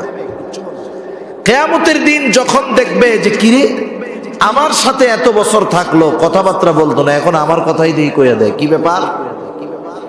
কেমন যেন সে প্রশ্ন করবে, কিরে দুনিয়ায় তো কথাবার্তা বলতে পারতা না, আজকে কেমন করে কথা কও? মানুষটা প্রশ্ন করবে, ক্বালু লিজুলুদিহিম লিমা শাহিদতুম আলাইনা, কিরে চামড়া আজকে কেন তোমরা আমাদের বিপক্ষে সাক্ষী দাও? দুনিয়ায় তো কথাবার্তা বলতে পারতা না। এইবার অঙ্গ প্রত্যঙ্গ গুলো জবাবে বলবে, ক্বালু আনতাকানাল্লাহ, আজকে আমাদের কথা বলার ক্ষমতা যিনি দিয়েছেন তিনি কে? তাহলে আমার আপনার অঙ্গ প্রত্যঙ্গ আমার আপনার কর্মের ব্যাপারে সাক্ষী। 4 নাম্বার, যেই জমিনে আমি আপনি বসে কর্ম সম্পাদন করি, ওই স্থান, ওই জমিন আমার আপনার কর্মের ব্যাপারে সাক্ষী। 5 নম্বর, সময়, সময় আমার আপনার কর্মের ব্যাপারে সাক্ষী। এই 5 ধরনের সাক্ষীর কথা বললাম। বলেন তো, দুনিয়ার সাক্ষীদেরকে হুমকি ধামকি দিয়া, টাকা পয়সার লোভ দিয়া, ঘুষ দিয়া তার সাক্ষ্যকে পরিবর্তন করানো যায়, কিন্তু আল্লাহ তাআলা সাক্ষী হিসাবে যাদের রাখছেন, টাকা দিয়া হুমকি ধামকি দিয়া, এদের সাক্ষ্য পরিবর্তনের কোনো সুযোগ আছে নাকি? তাহলে ন্যায় বিচারের জন্য কয়টা জিনিস দরকার? মনে আসেনি? কয়টা? আরো জোরে, কয়টা? 2টা। এক নাম্বার দরকার সত্যবাদী সাক্ষী আর তার সত্য সাক্ষ্য। এক নাম্বার যেটা দরকার সেটার যথাযথ ব্যবস্থা করেছেন কে? দুই নাম্বার যেটা দরকার কর্মের সংরক্ষণ, দলিল। আল্লাহ তাআলা আমার আপনার সাথে সর্বদা কয়েকজন ফেরেশতা নিযুক্ত করে রাখছেন। ডান কাঁধে একজন আছে, বাম কাঁধে একজন আছে। আল্লাহ তাআলা বলেন, ইয ইয়াতালাক্কাল মুতালাক্কিয়ানি আনিল ইয়ামিনি ওয়া আনিশ শিমালি কঈদ। আল্লাহ তাআলা বলেন, ডান কাঁধে একজন, বাম কাঁধে একজন। ডান কাঁধে যিনি, তিনি আমাদের নেকের কাজগুলো লেখে। বাম কাঁধে যিনি, তিনি আমাদের গুনার কাজগুলো লেখে। আর একজন ফেরেশতা আছে, আমরা দুনিয়ায় যত কথা বলেছি, বলছি, বলবো, সব কথাগুলো কিন্তু ধ্বংস হয়ে যায় না। বিজ্ঞান বলে, বিজ্ঞান যে মানুষ যেই কথাগুলো বলে তার সব কথাগুলো বাতাসের মধ্যে থেকে যায়। আমরা যত কথা বলি, যত কথা বলবো, কোনো কথা ধ্বংস হয়ে যাবে না। বিজ্ঞান বলতেছে সব কথা বাতাসের সাথে মিশে আছে। কিসের সাথে? বাতাসের সাথে। বিজ্ঞানীরা চেষ্টা করতেছে যে আমাদের অতীতের যেই মহান পুরুষেরা, অতীতের যেই বড় বড় মানুষেরা, তাদের ভয়েসগুলো, তাদের কণ্ঠের শব্দগুলো, উচ্চারণগুলো, কথাগুলো তারা খুঁজে বের করার চেষ্টা করতেছে। যেই মানুষকে এই বুদ্ধি আল্লাহ তাআলা দিলেন যে তারা জ্ঞান খাটায়া বাহির করলো যে মানুষের কথা বাতাসের মধ্যে থেকে যায়, ওই কথা বের করার চেষ্টা করতেছে। বলেন তো মানুষকে এই বুদ্ধি দিছে কে? আরো জোরে কে? সেই আল্লাহ যদি কিয়ামতের দিন বলে যে দুনিয়ার আব্দুর রহিম, আব্দুল করিম, বাতাস দুনিয়ায় যত কথা বলছে ওর সব কথাগুলো আলাদা করে আমার কাছে হাজির করো, বলেন তো এটা আল্লাহর জন্য কি কঠিন? অতি অতি সহজ কাজ আল্লাহ তাআলার জন্য। একজন ফেরেশতা আমার আপনার সাথে আছে, তার দায়িত্ব হলো আমরা যা উচ্চারণ করি সে তা সংরক্ষণ করে। আল্লাহ তাআলা বলেন, মা ইয়ালফিযু মিন কাওলিন ইল্লা লাদাইহি রাকীবুন আতীদ। আল্লাহ তাআলা বলেন সদা তৎপর একজন ফেরেশতা আছে। মা ইয়ালফিযু মিন কাওল, মানুষ যা জবান দিয়ে উচ্চারণ করে সে তা সংরক্ষণ করে রাখে। এই ফেরেশতারা আমার আপনার থেকে কখনো আলাদা হয় না, সব সময় থাকে। চোর চুরি করতে গেলে থাকে, ডাকাত ডাকাতি করতে গেলে থাকে, সন্ত্রাস সন্ত্রাসী করতে গেলে থাকে, জেনাখোর জেনা করতে গেলে থাকে। এরা কখনো আমার আপনার থেকে আলাদা হয় না। এক হুজুরে ওয়াজ করছে, ওয়াজের মধ্যে বলতেছে যে শোনেন, যেই ঘরের মধ্যে ছবি থাকবে, কুকুর থাকবে, সেই ঘরের মধ্যে ফেরেশতা ঢুকবে না। উনি ওয়াজটার ব্যাখ্যা করে বলেন নাই। আর একজন চিন্তা করছে, জান কবজ করে যেইটা, এটাও তো এক ফেরেশতা নাকি, সেটাও তো একজন ফেরেশতা। তাহলে এক কাজ করি, আমার ঘরের মধ্যে আমার সাথে সব সময় একটা কুকুরের বাচ্চা রেখা দিমু, যাতে ওই ফেরেশতা না আসতে পারে। এখন কোন তো ও যদি ঘরের মধ্যে কুকুর না, ও যদি কুকুরের ঘরের মধ্যে গিয়েও শুয়ে থাকে, হায়াত যখন শেষ হবে ওই ফেরেশতারে কি কুকুরে ঢাকাইতে পারবে? কথা হলো, রহমতের ফেরেশতা ঘরে প্রবেশ করে না। কিছু ফেরেশতা আছে, কিছু দিয়ে তাকে ঠেকানো যাবে না। ওই ফেরেশতাগুলোর মধ্যে আমার আপনার সাথে এই সম্মানিত দুই লেখক দ্বয়, ডান কাঁধে একজন, বাম কাঁধে একজন, আর একজন যে আমাদের কথাগুলো সংরক্ষণ করে, যেই জায়গায় যাই না কেন এরা সব সময় আমাদের সাথে থাকে। সুবহানাল্লাহ। এরা আমাদের কথা কর্মগুলো ফাইল করতেছে, আমলনামা কিতাব আকারে প্রস্তুত করতেছে। ওই যে ইয়াউমুল হাসর, যেই দিন সকলকে একত্রিত করা হবে, সেই দিন প্রত্যেকের কাছে প্রত্যেকের কর্মের আমলনামা পৌঁছা দেওয়া হবে। কিয়ামতের দিন আমলনামাগুলো ছেড়ে দেওয়া হবে। কেউ ডান হাতে আমলনামা পাবে, কেউ বাম হাতে পাবে। এমন না যে মন চাইলেই ডান হাতে আমলনামা নিতে পারবে, মন চাইলেই বাম হাতে নিতে পারবে, এমনটা নয়। বরং কে আমলনামা ডান হাতে পাবে কে বাম হাতে পাবে দুনিয়ার আমল দ্বারা তা নির্ধারিত হয়ে যাবে। আমলনামাগুলো যখন ছেড়ে দেওয়া হবে, কেউ ডান হাতে আমলনামা পাবে, তারা কত আনন্দিত হবে। আল্লাহ তাআলা বলেন, ফাআম্মা মান উতিয়া কিতাবাহু বিয়ামিনি ফায়াকুলু হাউম ইকরাউ কিতাবিয়া ইন্নী যানানতু আন্নী মুলাকিন হিসাবিয়া। ডান হাতে যারা আমলনামা পাবে তারা বলবে অন্যান্য মানুষদেরকে যে এই তো আমার কিতাব, এই তো আমার আমলনামা, তোমরা পড়ো আমার আমলনামা, পড়ো আমার কিতাব।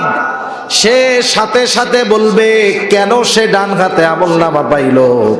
সে বলবে শোনো, ইন্নী যানানতু আন্নী মুলাকিন হিসাবিয়া, আমি এই ব্যাপারে দৃঢ় বিশ্বাস রাখতাম, দৃঢ় ধারণা রাখতাম যে আমাকে আমার কর্মের হিসাবের মুখোমুখি হওয়া লাগবে। এই জন্য দুনিয়ায় আমি নেক আমল করতাম, সেই কারণেই আজকে কিয়ামতের দিন আমল নামা পেয়েছি ডান হাতে। আর যারা বাম হাতে আমল নামা পাবে, বাম হাতটা বুক চিরে পেছন দিকে নেওয়া হবে, এরপরে বাম হাতে আমল নামা দেওয়া হবে। আমল নামা বাম হাতে পাওয়ার পর ওই মানুষগুলো বলবে, ইয়া লাইতানি লাম উতা কিতাবিয়া ওয়া লাম আদরি মা হিসাবিয়া। বলবে হায় দুর্ভোগ, আমি যদি এই আমল নামা কিতাব না পাইতাম কতই না ভালো হতো। ওয়া লাম আদরি মা হিসাবিয়া, আমি যদি আমার এই হিসাবটা না জানতাম কতই না ভালো হতো। কথা, ডান হাতে যে আমল নামা পাবে সে জান্নাতি, বাম হাতে যে আমল নামা পাবে সে জাহান্নামী। ডান হাতে আমল নামা প্রাপ্ত লোক জান্নাতে, বাম হাতে আমল নামা প্রাপ্ত লোক জাহান্নামে। আল্লাহ রাব্বুল আলামিন সেই কথাই বলেন, কুল্লু নাফসিন বিমা কাসাবাত রহিনা ইল্লা আসহাবাল ইয়ামিন। আল্লাহ তাআলা বলেন প্রত্যেকটা মানুষ তার কর্মের কারণে আবদ্ধ। মুফাসসিরিনে কেরাম বলেন এখানে উদ্দেশ্য হলো বাম হাতে আমলনামা প্রাপ্ত মানুষগুলো তাদের গুনার কর্মের কারণে জাহান্নামের মধ্যে আবদ্ধ থাকবে। ইল্লা আসহাবাল ইয়ামিন, তবে যারা ডান হাতে আমলনামা পেয়েছে তারা নয়। তাহলে বাম হাতে আমলনামা যারা পাবে জাহান্নামী, ডান হাতে আমলনামা যারা পাবে জান্নাতি। আমরা কি কেউ বাম হাতে আমলনামা চাই? কারা কারা ডান হাতে আমলনামা পেয়ে জান্নাতে যেতে চাই? নারায়ে তাকবীর, নারায়ে তাকবীর। আল্লাহ আমাদের সকলকে জান্নাতি হিসাবে কবুল করুক, জোরে বলি আমিন। আমি আর বেশি সময় করব না, বেশি সময় কষ্ট আপনাদের দিব না। অল্প সময়ের মধ্যে আমি আমার মূল আলোচনাটা গুছায়া নিয়ে আসছি ইনশাআল্লাহ। জান্নাতি জান্নাতে যাবার পর জান্নাতে গিয়ে সে দুনিয়ার সব পরিচিত মানুষদেরকে খুঁজবে। বলেন তো, জান্নাতি জান্নাতে গিয়ে যদি দুনিয়ার সব পরিচিত মানুষকে খুঁজে, সে কি জান্নাতে দুনিয়ার সব পরিচিত মানুষকে পাবে? পাবে না। তাফসীরে ইবনে কাসীরের মধ্যে আসছে আল্লাহ তাআলা জান্নাতি আর জাহান্নামীদের মধ্যে দেখা ও কথাবার্তার ব্যবস্থা করে দিবেন।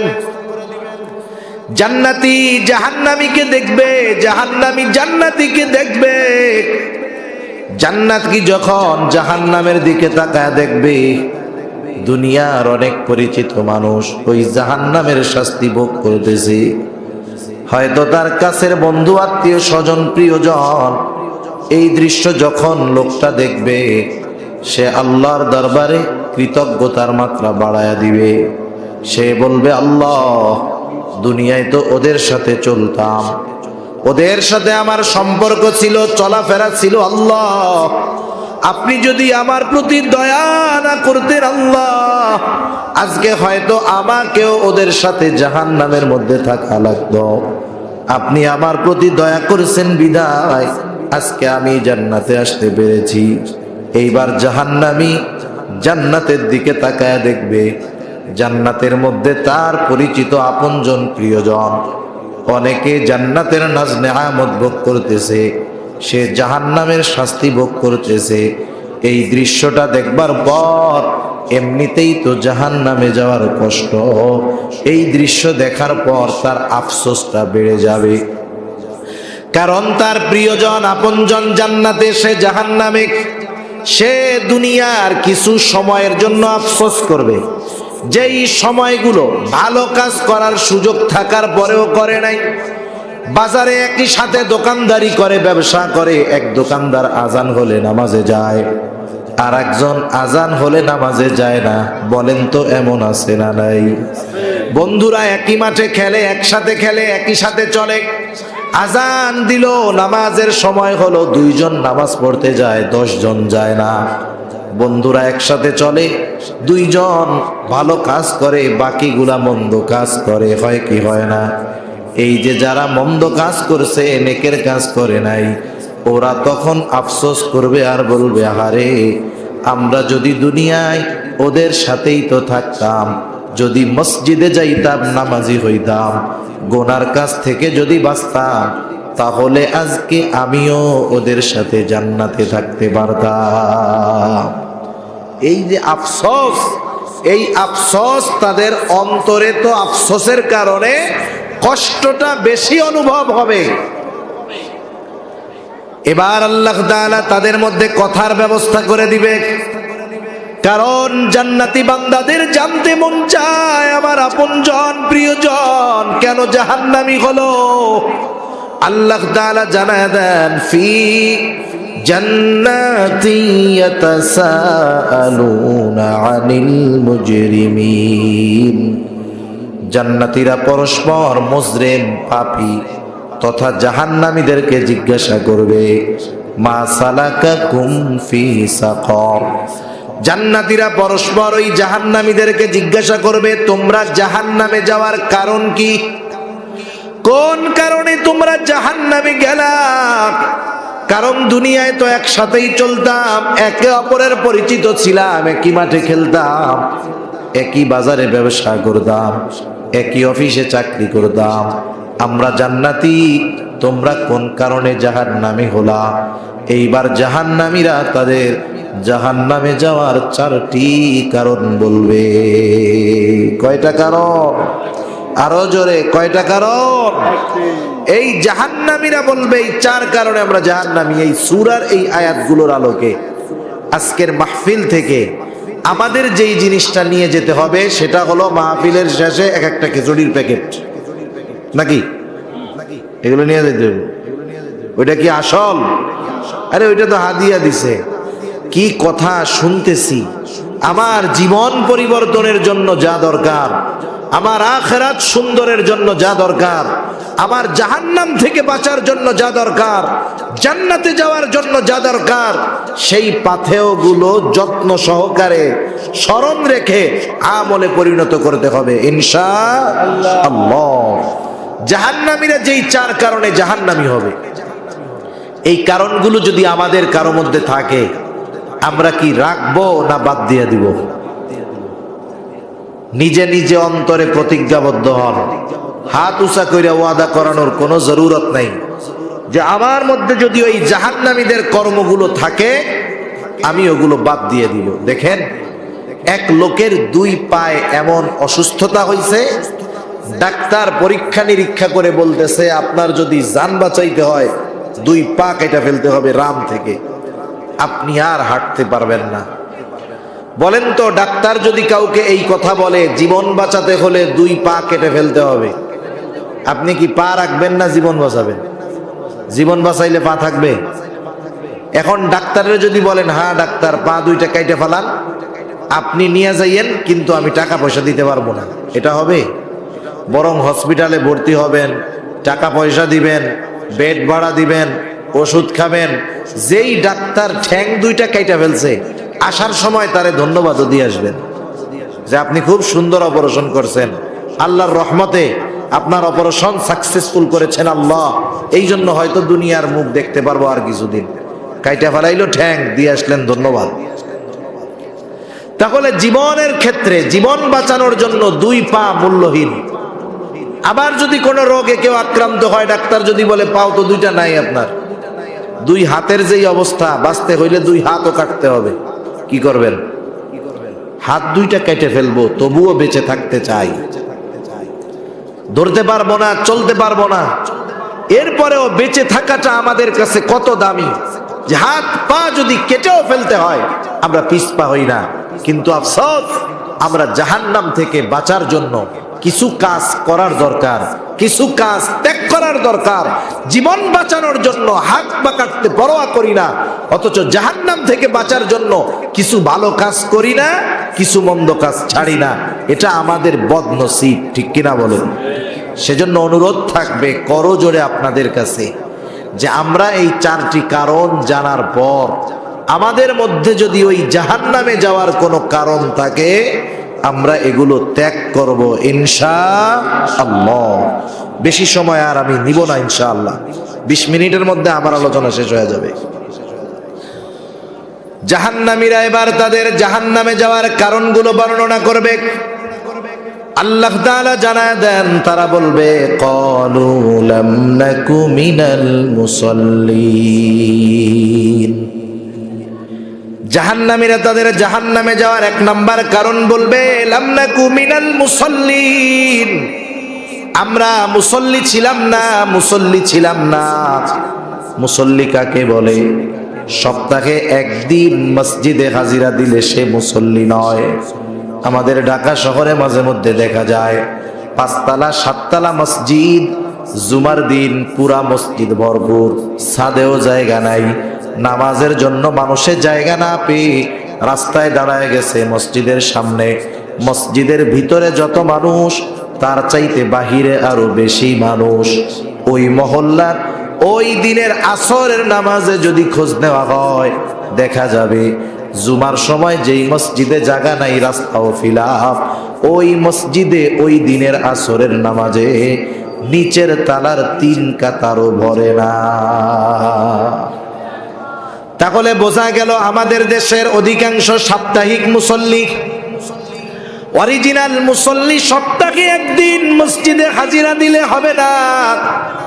অরিজিনাল মুসল্লি দুনিয়ায় যত ব্যস্ততা থাকুক না কেন, সে নামাজ ছেড়ে দিবে না, তার অন্তর মসজিদের সাথে লাগোয়া থাকবে। নামাজের সময় যখন হবে, যত ব্যস্ততা থাক, সে সব কিছু বাদ দিয়ে আল্লাহর কুদরতি কদমে সেজদা দেওয়ার জন্য রওনা হয়ে যাবে। সেজন্য আমাদের খাঁটি মুসল্লি হওয়ার দরকার। আফসোসের কথা হলো, আমাদের বাংলাদেশ যত মুসলমান আছে, সব মুসলমানের মধ্যে 10% মানুষও 5 ওয়াক্ত নামাজ পড়ে না। তার মানে 8 থেকে 10% মানুষ মুসল্লি, বাকি 90% মানুষ মুসলমান বেনামাজি, মুসল্লি নয়। হয়তো কেউ সাপ্তাহিক নামাজি, কেউ বা হয়তো বছরে 2 বার নামাজ পড়ে, ঈদের নামাজ। আবার অনেক মুসলমান খুঁজে পাবেন সারা জীবনে কোনো নামাজে হাজিরা দেয় নাই, একটা নামাজে অংশগ্রহণ করেছে, সেটা হলো তার নিজের জানাজার নামাজ। এর আগে কোন নামাজে সে যায় নাই, একটা নামাজে সে অংশগ্রহণ করতে বাধ্য হয়েছে, কারণ ওই নামাজটা ছিল তার জানাজার নামাজ। এমনও মুসলমান আমাদের সমাজে খুঁজলে 2-1টা পাওয়া যাবে, কি যাবে না? যাবে। এখন মানুষ তাইলে মুসল্লি না কেন, নামাজ পড়ে না কেন? এই কারণগুলো বাহির করার দরকার আছে না নাই? আপনি আমি যদি মানুষ নামাজ না পড়ার কারণ বাহির করি, তাহলে দেখা যাবে মানুষ তার কর্মের কারণে নামাজ পড়ে না, কাজ কর্মের কারণে। ব্যবসায়ী ব্যবসার কারণে পড়ে না, ভ্যানওয়ালা ভ্যান চালানোর কারণে পড়ে না, চাকরিজীবী চাকরি করার কারণে পড়ে না। তার মানে মানুষ তার কাজ কর্মের কারণে নামাজ পড়ার সুযোগ পায় না, ঠিক কিনা বলেন? এখন বলেন তো, বুঝা থাকলে মানুষ কাজকর্ম, ব্যবসা বাণিজ্য, চাকরি, ট্রাক চালানো, বাস চালানো, টমটম চালানো, ভ্যান চালানো, এই কাজকর্ম কেন করে? হ্যাঁ, রিজিকের জন্য, তাই না? কিসের জন্য করে? জোরে কর। মানুষ সকল কর্ম, ব্যবসা, চাকরি বাকরি, এগুলো তো সব কর্ম কেন করে? জোরে বলেন। এখন বুঝে থাকলে একটু জবাব দেন, এই রিজিকের মালিক কে?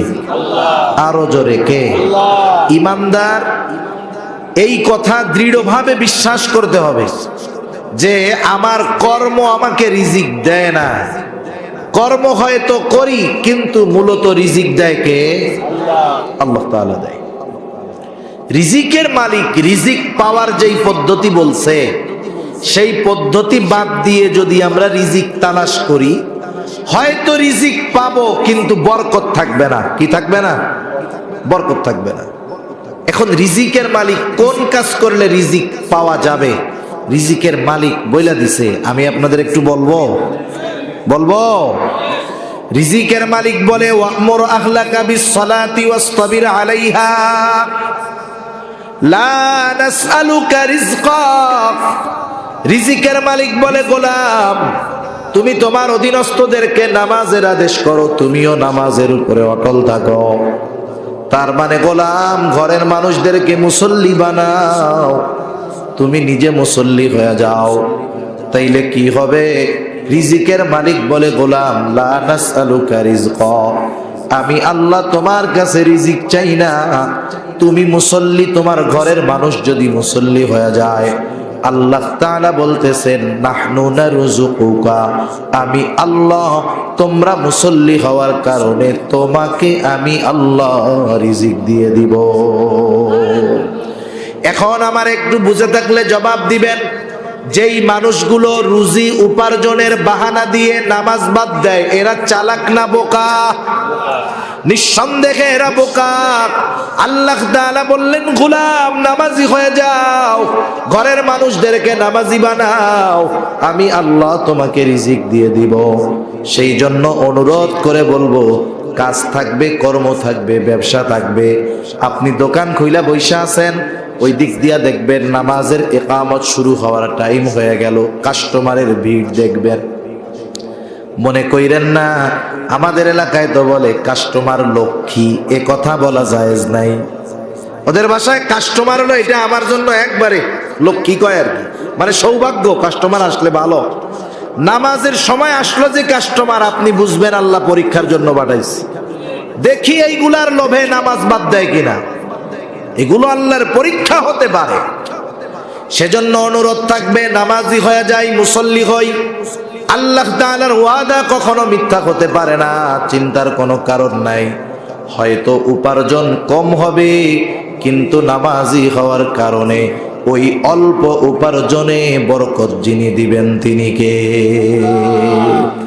আমি দুইটা বিষয়ে প্রত্যেকটা পয়েন্ট থেকে টানতেছি যে নামাজি হইলে পরকালের লাভ কি, জাহান্নাম থেকে বাঁচা যাবে, দুনিয়ার লাভ কি, রিজিক পাওয়া যাবে। এই জন্য জাহান্নামীরাও বলল, জাহান্নামে আসার এক নম্বর কারণ হলো আমরা মুসল্লি ছিলাম না, নামাজি ছিলাম না। এখন আপনারা বলেন আমরা কি হব? আরো জোরে কি হব? আল্লাহ তৌফিক দান করুক, জোরে বলি আমিন। জাহান্নামীরা তাদের জাহান্নামে যাওয়ার দ্বিতীয় কারণ বলবে, ওয়ালাম নাকু নুতঈমুল মিসকিন, আমরা মিসকিনদেরকে খানা খাওয়াইতাম না। সাধারণভাবে খানা খাওয়ানো বড় ফজিলতের কাজ। খানা খাওয়ানোটাকে আমরা তিনটা ভাগে ভাগ করতে পারি। এক নাম্বার, সাধারণভাবে খানা খাওয়ানো। রাসূলুল্লাহ সাল্লাল্লাহু আলাইহি ওয়াসাল্লামের কাছে এক লোক এসে প্রশ্ন করতেছে, ইয়া রাসূলুল্লাহ আইয়ুল ইসলামি খাইর, ইসলামের মধ্যে সর্বোত্তম কাজ কোনটা? নবীজি ছিলেন উম্মতের রুহানি ডাক্তার। একই প্রশ্ন ব্যক্তি ভেদে ভিন্ন রকমের উত্তর নবীজি দিতেন। এই লোকের এই প্রশ্নের জবাবে নবীজি বললেন, তুতঈমুত তাআম ওয়া তাকরাউস সালাম আলা মান আরাফতা ওয়া মান লাম তারিফ। নবীজি বললেন, তুমি মানুষকে খানা খাওয়াও, আর পরিচিত অপরিচিত সবাইকে বেশি বেশি সালাম দাও। নবীজি বললেন মানুষকে খানা খাওয়াও, কোনো স্তর বিন্যাস করেন নাই। নবীজি বলেন নাই ধনীরে খাওয়াবা না, গরিবরে খাওয়াও, মিসকিনরে খাওয়াও, এমনটা বলেন নাই। সেই জন্য মুহাদ্দিসিনে কেরাম বলেন লোকটা ধনী হোক আর গরিব হোক, পরিচিত হোক আর অপরিচিত হোক, অসহায় হোক অথবা স্বাবলম্বী হোক, এক কথায় কোনো মানুষ যদি অপর কোনো মানুষকে আল্লাহর সন্তুষ্টির জন্য খানা খাওয়ায় ফজিলত আছে না নাই? খানা খাওয়ানোর দ্বিতীয় স্তর। এখন বলেন ওই খাবারটা যদি কোনো মিসকিনকে খাওয়ানো হয় ফজিলত কম না বেশি? মিসকিনদের খানা খাওয়ানো বড় দামি কাজ। আল্লাহ তাআলা কোরআনুল কারীমের মধ্যে জানায় দেন, সূরা মাউন, এই সূরার মধ্যে আল্লাহ তাআলা কাফেরদের কয়েকটা মন্দ স্বভাবের কথা বর্ণনা করেন। মন্দ স্বভাবগুলোর মধ্যে একটা হলো আল্লাহ তাআলা বলেন ওয়ালা ইয়াহুদ্দু আলা তাআমিল মিসকিন, কাফেররা মিসকিনদেরকে খানা দেয় না। মুফাসসিরিনে কেরাম বলেন মিসকিনদের খানা না দেওয়া এটা হলো কাফেরদের স্বভাব, এর বিপরীত মিসকিনদের খানা দেওয়া এটা হলো প্রকৃত মুমিনের স্বভাব। তাহলে মিসকিনকে খানা দেওয়া মুমিনের কাজ। এখন কথা হলো মিসকিনদেরকে যদি খানা দেই আখিরাতে জাহান্নাম থেকে বাঁচবো, দুনিয়ার লাভ কি? পবিত্র কোরআনুল কারীমের একটা সূরা, সূরাতুল ফাজর, এই সূরার মধ্যে আল্লাহ তাআলা মানুষের রিজিক সংকীর্ণতার কয়েকটা কারণ বর্ণনা করেন। রিজিক সংকীর্ণতার অন্যতম কারণ আল্লাহ তাআলা বলেন ওয়ালা তাহাদ্দুনা আলা তাআমিল মিসকিন। আল্লাহ তাআলা বলেন তোমাদের রিজিক সংকীর্ণতার অন্যতম কারণ তোমরা পরস্পর মিসকিনদেরকে খানা প্রদানে উৎসাহ দাও না। মুফাসসিরিনে কেরাম বলেন উদ্দেশ্য হলো নিজে মিসকিনরে খানা দাও না, অপরকেও খানা দিতে উৎসাহ দাও না। এই কথার আলোকে মুফাসসিরিনে কেরাম বলেন যেই ব্যক্তি মিসকিনদের খানা দেয়, অপরকে মিসকিনকে খানা খাওয়াইতে উৎসাহ প্রদান করে, আল্লাহ রব্বুল আলামিন ওই লোকটার রিজিক দুনিয়াতে প্রশস্ত করে দেয়। রিজিক প্রশস্তের ব্যাপারটা ভিন্ন। সম্পদ থাকলেই যে রিজিক প্রশস্ত তা না, আবার সম্পদ না থাকলেই যে রিজিক সংকীর্ণ তা না। আমাদের দেশে অনেক কোটিপতি আছে যারা ইচ্ছা করলে প্রতিদিন প্রতিবেলায় একটা উট জবাই করে খাইতে পারবে, কোনো ব্যাপার না। এমন টাকাওয়ালা আছে না নাই? আছে। এখন ওই মনে করেন এক ধনী অল্প বয়সে অসুস্থ হয়ে গেছে, ডাক্তারের কাছে গেছে টেস্ট করানোর জন্য। যারা টাকা যত বেশি এদের মরার ভয় তত বেশি। করোনার সময় দেখেন নাই গ্রামের মানুষ করোনারে কোনো বার্তা দেয় নাই, কিন্তু শহরের মানুষ এতটা সতর্কতা অবলম্বন করছে। এমনও হয়েছে, কাহিনী শুনেছি যে করোনা আসবে, বাংলাদেশে তো কোনো ঘোষণা হয় নাই, 17ই মার্চের পরে হলো বাংলাদেশে হানা দিছে। এর আগে তো করোনা কিছু কাজবাজ করতে পারে নাই, কিন্তু এর আগের থেকেই একদল মানুষ 6 মাসের খাবার ঘরের মধ্যে নিয়ে যা প্রয়োজন ফ্রিজে লোড দিয়া চিন্তা করছে আমরা আর 6-7 মাস বাইরে যাব না, দরজা জানালা সব ক্লোজ, বাইরের হাওয়া বাতাসও ঢুকতে পারে না, করোনা ঢুকবে কেমনে? দেখা গেল কি ওই বিল্ডিং এর একজন হঠাৎ করে অসুস্থ হয়েছে, হাসপাতালে নিছে, টেস্ট করছে ওর করোনা। যেই বিল্ডিং এ করোনা ওই বিল্ডিং ধরে সবাইরে টেস্ট করছে, অধিকাংশ লোকগুলোর করোনা ধরা পড়ছে। এখন চিন্তা করে দেখেন কত সতর্কতা অবলম্বন করার পরেও তারা কাউরে ঢুকতে দেয় নাই, তারা ঘর থেকে বাইর হয় নাই, কিন্তু করোনা যায় তাগই ধরছে ঠিক মতো। সেজন্য টাকাওয়ালারা অল্প অসুস্থ হইলেই ডাক্তারের কাছে দৌড়ায়। এখন গেছে, ডাক্তাররাও বুঝে এ পার্টিরে যদি 2-4 হাজার টাকার টেস্ট দেই ও আমারে ডাক্তারই মনে করবে না। টেস্ট দিছে 1 লাখ টাকার টেস্ট, দেখবেন টাকাওয়ালারা এরকমই বলে ভাই অমুক ডাক্তারের কাছে গেছি, আরে টেস্ট সেই ডাক্তার কত জাস্টিফাই করার পরে আমারে ওষুধ দিছে, মানে 1 লাখ টাকার টেস্ট করাই এত 25,000 ডাক্তার খায়া বইয়া রয়েছে। ও তো আর তা বুঝে নাই। এখন টেস্ট করাইয়া ডাক্তারকে রিপোর্ট দেখাইতে আনছে, ডাক্তার বলে কাজ তো শেষ, কাজ শেষ। এই কথাই উনি আদামরা। কি হয়েছে ভাই? হ্যাঁ আপনার দুনিয়ার সব বড় বড় রোগ আপনার কি রোগ? হ্যাঁ ডায়াবেটিস হাই, রক্তচাপ হাই, প্রেশার আছে আপনার, কিডনির সমস্যা, হার্টেও সমস্যা আছে, রোগ আর বাকি আছে এই দুনিয়ার, টাকাওয়ালা রোগ এইগুলো সব। এখন বলতেছে আপনি যদি বাঁচতে চান আমি যা বলি তাই শুনবেন। মানুষ আছে বাঁচার জন্য আল্লাহর কথা না শুনলেও ডাক্তারের কথা খুব ভালো মতো শুনে। কত মানুষ দুনিয়ায় আপনি পাবেন ডাক্তার বলছে আপনার যেই ওষুধ দিলাম 4 ঘন্টা পর পর খাইতে হবে 6 ডোজ, 24 ঘন্টায় 6টা ট্যাবলেট যদি খাইতে হয় 4 ঘন্টা পর পর খাবেন। রাত 12টা একটা খাইছে, 4টা আর একটা খাইতে হবে। অ্যালার্ম দিয়া উঠা ওষুধ ঠিকই খায়, কিন্তু ফজরের নামাজ পড়ার মতো সৌভাগ্য তার হয় না। আমাদের দেশের কত পোলাপান আছে ফজরের নামাজ পড়তে পারে না, কিন্তু বিশ্বকাপ রাত জায়গা 2টা 3টার সময় উঠে দেখা, এটা কিন্তু মিস হয় নাই। ঠিক কিনা বলেন? কি জবাব দিবা তুমি যদি এইটা হইতো যে তুমি তোমার অবস্থার কারণে উঠতে পারো নাই, আল্লাহ হয়তো ক্ষমা কইরা বলতো পড়ছস পরে মাফ করে দিলাম। কিন্তু তুমি রাত জায়গা উঠে ফুটবল খেলা দেখতে পারো, কিন্তু সকালে ঘুম থেকে উঠে ফজরের নামাজ পড়তে পারো না, তোমার জন্য ছাড় এত সহজ না। ঠিক কিনা বলো? এখন ডাক্তার বলতেছে বাঁচতে যদি চান আমি যা কই তাই শুনতে হবে। আচ্ছা ডাক্তার রাজি আছে। শোনেন, যেহেতু আপনার হাই প্রেশার, লবণ টবণ গরুর গোশত টোস্ত এসব খাবেনই না, টোটাল বাদ। আচ্ছা, কিডনির সমস্যা যেহেতু আছে শক্ত খাবার খাওয়া যাবে না, আবার হার্টেরও প্রবলেম আছে, আপনি খাবেন কি শুনেন, আপনি খাবেন আলা চাউলের জাউ। আলা চাউল চিনেন তো? আলা চাউলের জাউ খাবেন, খবরদার ওর মধ্যে লবণ দিবেন না।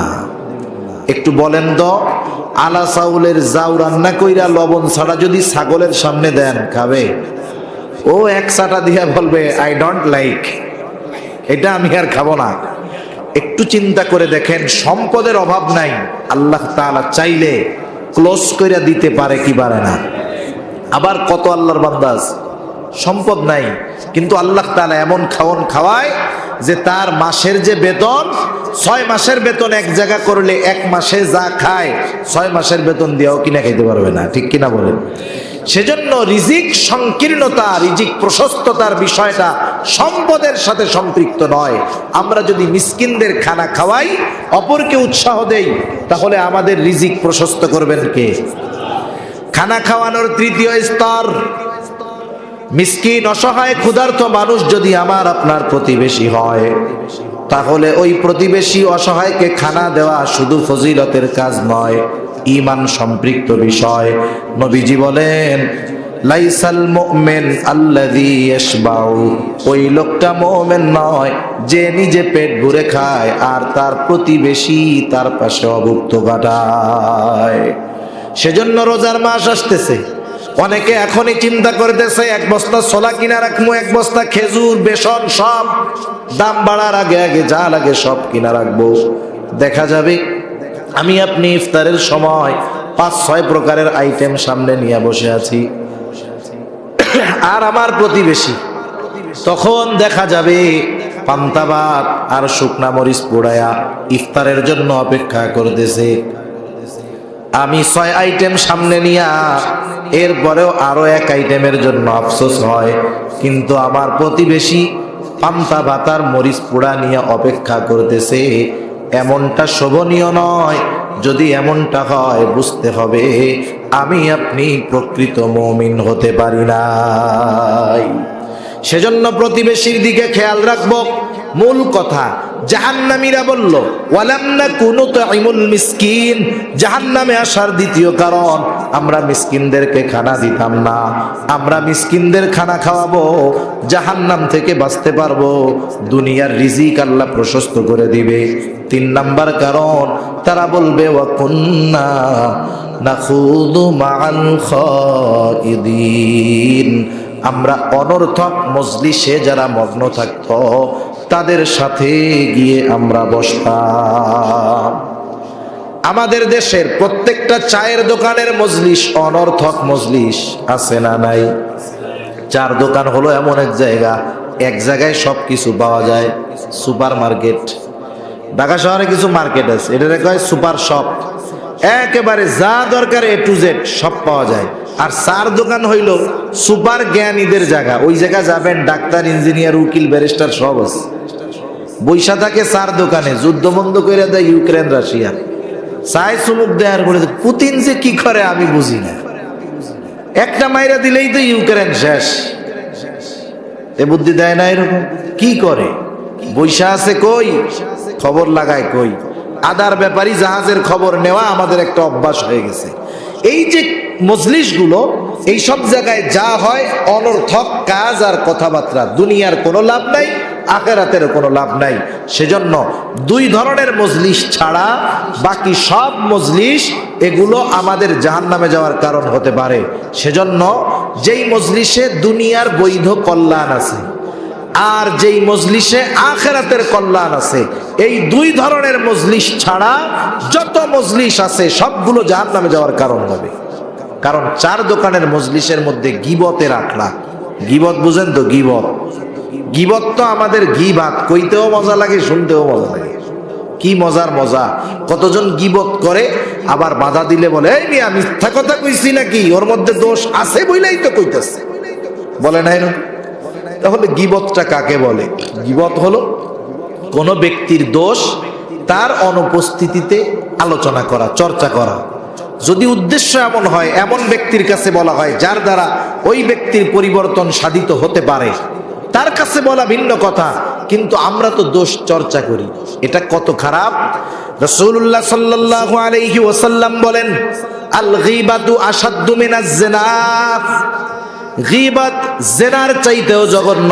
শুধু তাই না, আল্লাহ তাআলা কোরআনুল কারীমের মধ্যে বলেন, ওয়ালা ইয়াগতাব বা'দুকুম বা'দা আইয়ুহিব্বু আহাদুকুম আন ইয়াকুলা লাহমা আখিহি মাইতান ফাকারিহতুমু। আল্লাহ তাআলা বলেন, তোমরা পরস্পর পরস্পরের গীবত কইরো না।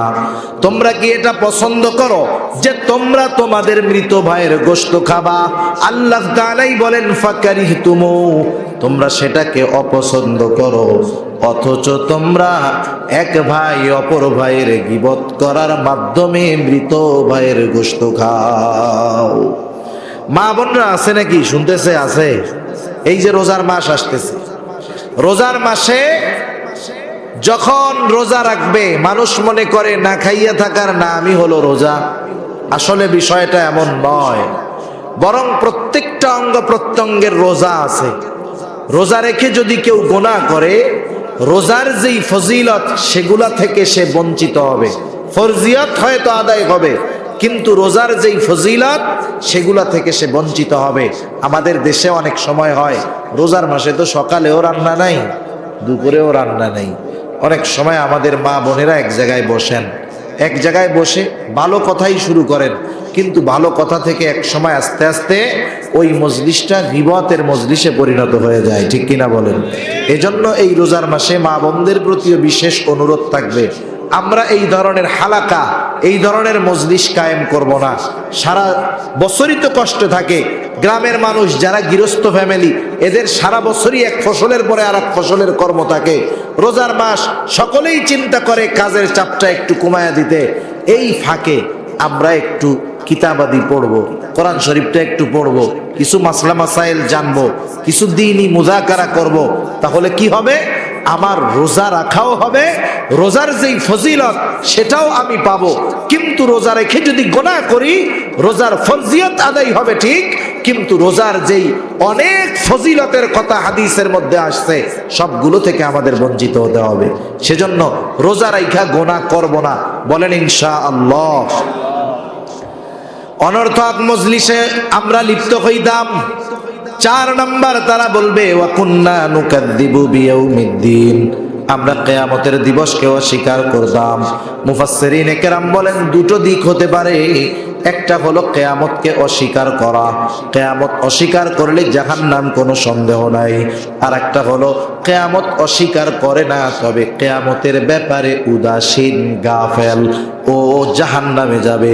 অস্বীকার করলে অনন্তকাল জাহান্নামী, আর যদি গাফেল হয় তাকেও হয়তো দীর্ঘস্থায়ী জাহান্নামের মধ্যে থাকতে হবে।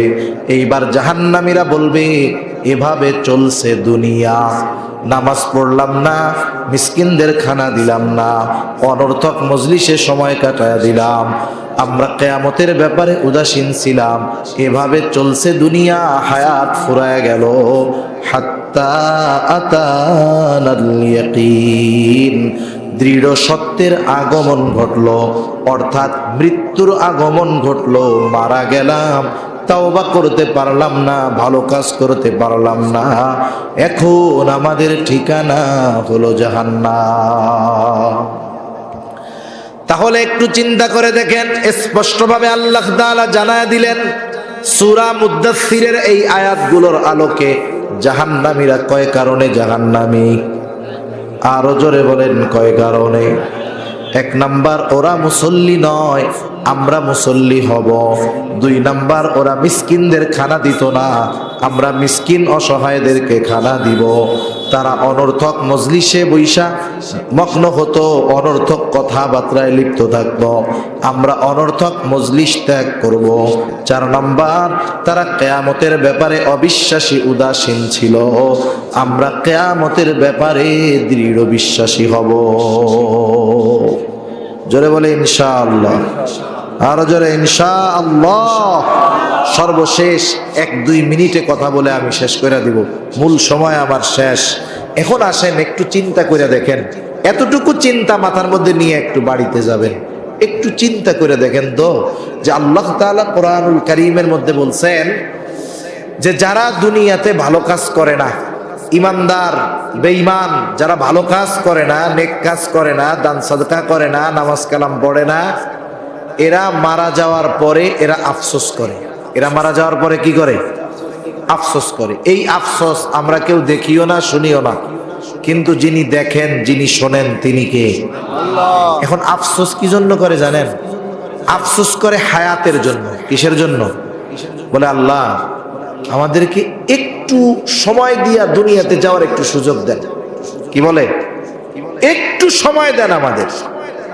আল্লাহ তাআলা কোরআনুল কারীমের মধ্যে বলেন, এই মানুষগুলো কি বলে? ফায়াকুলা রব্বি লাউলা আখরতানি ইলা আজালিন করিব, ও আমার রব আমাদেরকে যদি একটু অবকাশ দিতেন, একটু সময় দিতেন, আমরা যদি আবার কিছু সময়ের জন্য দুনিয়ায় যাওয়ার সুযোগ পাইতাম, ফাআসসাদদাকা ওয়া আকুম মিনাস সালিহিন, আমরা দুনিয়ায় গিয়ে আমাদের সম্পদ থেকে দান সাদকা করতাম, এত বেশি নেক আমল করতাম যে আমরা সৎ কর্মশীলদের অন্তর্ভুক্ত হয়ে যাইতাম। বলেন তো ওই মানুষগুলো মৃত্যুর পরে আল্লাহ তাআলার কাছে কিছু সময় চাইবে, কিন্তু তাদের কি সেই সময় দেওয়া হবে নাকি? ওই মরার পরে যেই সময়ের জন্য তারা আফসোস করবে, আমরা যারা বেঁচে আছি সেই মূল্যবান সম্পদ সময় আমাদের আছে না নাই? এই জন্য চিন্তা করতে হবে ভাই, যেন মরার পরে এই সময়ের জন্য আফসোস না করা লাগে। মোমবাতির মতো হলো হায়াত। মোমবাতি যেমন যখন জ্বালায় দেওয়া হয় আস্তে আস্তে ক্ষয় হয়ে যায়, এক সময় নিশ্চিহ্ন হয়ে যায়। আমি আপনি যখন মায়ের গর্ভে ছিলাম, আমাকে আপনাকে যেই দিন রূহ দেওয়া হয়েছে ওই দিন থেকে হায়াত নামক মোমবাতিটা জ্বালায় দেওয়া হয়েছে। সময় যাচ্ছে, মোমবাতি যেমন সময়ের সাথে সাথে ক্ষয় হওয়ার দিকে যায়, লয় হওয়ার দিকে যায়, সময় যত যায় আমি আপনিও মৃত্যুর দিকে ধাবিত হচ্ছি। এই চিন্তাটা বেশি বেশি কইরা দুনিয়ার এই সময়টাকে কাজে লাগাবো ইনশাআল্লাহ, যেন আমাদের মরার পরে আফসোস না করতে হয়। এজন্য আল্লাহ তাআলা বান্দার প্রতি কত মেহেরবান, একটু চিন্তা করে দেখেন। একেবারে খোলাসা ভাবে, স্পষ্ট ভাবে বান্দাদেরকে সব খবর আল্লাহ তাআলা দিয়ে দিয়েছেন এই কোরআন হাদিসের মধ্যে। এরপরেও কেন আমরা গাফেল? বলেন তো, একটা লোক জানলো না, না জেনে একটা অন্যায় করলো, আরেকজন ওই কাজটা খারাপ জানার পরেও করলো। এই দুই লোককে যদি আপনার সামনেই বিচারের জন্য হাজির করা হয় যে এদের দুইজনের অপরাধ একই, তবে তফাৎ, ও যে এইটা অপরাধ জানতো না, আর ও জানে এইটা অপরাধ এরপরেও করছে। আপনি কি বিচার করবেন বলেন? কি বিচার করবেন? বলবেন যে জানে না তার একটু শাস্তি কম দিবেন, বলবেন ও তো জানে না সেই জন্য ওরে মাফ করলাম প্রথমবার, তুই যাই না কেন করলি, তোর শাস্তি হবে দ্বিগুণ, এইবারেরটা আর গতবারেরটা। ঠিক কিনা বলেন? তাহলে আমাদেরকে কোরআন সুন্নায় কি করতে হবে, কি ছাড়তে হবে, কি করলে জান্নাতি হব, কি করলে জাহান্নাম থেকে বাঁচবো, স্পষ্ট খোলাসা ভাবে জানিয়ে দিয়েছেন আল্লাহ তাআলা। এগুলো আমরা অনেক কিছু জানার পরেও যখন আমল করি না, তাইলে শাস্তির মাত্রা কম হবে না বেশি হবে? আমাদের সকলকে বিশেষ করে ভাই আমার বুক ব্যথাচ্ছে, এটা তো আগে বলবেন। ওগুলো প্রস্তুত হয়নি, তাহলে হারিয়ে করেন না। আমি আলোচনা শেষ করে দিয়েছি, আমি বারবার যখন বললাম তখন বলবেন না। আমি এমনি এত দীর্ঘ সময় করি না, আমার বুক পিঠ ব্যথাচ্ছে, বুঝতেছেন না তো? রাত বাজে 1:45 তো বেজে গেছে, 12:40।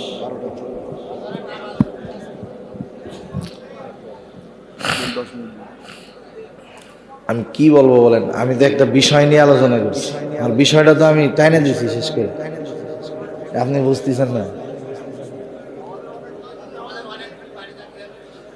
মনের থেকে যেটা হয় সেটাই বলবেন, সময়ের কোনো এটা নির্ধারিত হবে না। আপনারা ওইগুলোর ব্যবস্থা আর ওনাদের মেহমানদারির জিনিসগুলো আনেন।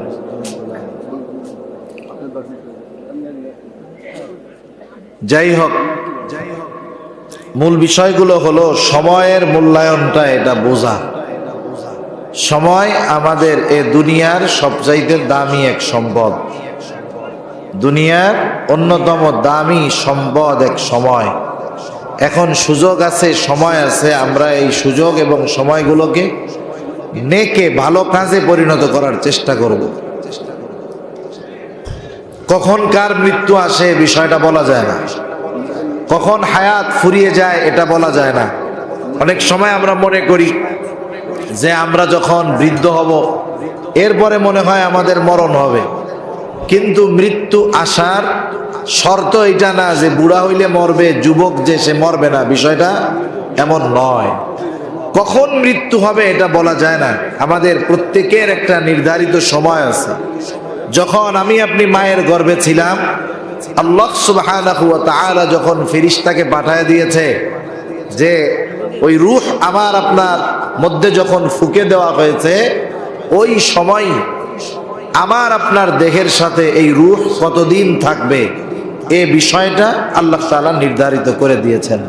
সেজন্য আমাদের প্রত্যেকের একটা নির্ধারিত সময় আছে। সেই সময় যখন উপস্থিত হবে, আমি আপনি যদি সুস্থ থাকি, বাঁচার কোনো উপায় নাই। ওই সময় যতক্ষণ না আসবে, আমি আপনি যতই অসুস্থ হই, ওইটা আমাদের মরণ হবে না। এই যে কতদিন আগে দেখলাম যে আরব দেশের এক যুবরাজ, এক প্রিন্স রাজপুত্র 18 বছর ধরে কোমায় আছে, 17 না 18 বছর লাইফ সাপোর্টে লাগানো। এই 17-18 বছর সে না একটা কথা বলছে, না একবার চোখ খুলছে, না একবার নড়াচড়া করছে, এক অবস্থায় বিছানার উপরে একইভাবে আছে। তাকে পাইপের মাধ্যমে তরল খাবার খাওয়ানো হয়, প্রস্রাব পায়খানা সে পাইপ লাইনের মাধ্যমে করে, একভাবে আছে। 18 বছর বেঁচে আছে, মারা যায় নাই, একটু বাকি মরতে।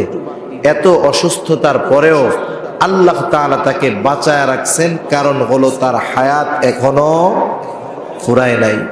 আপনারা দেখছেন না, শোনেন নাই?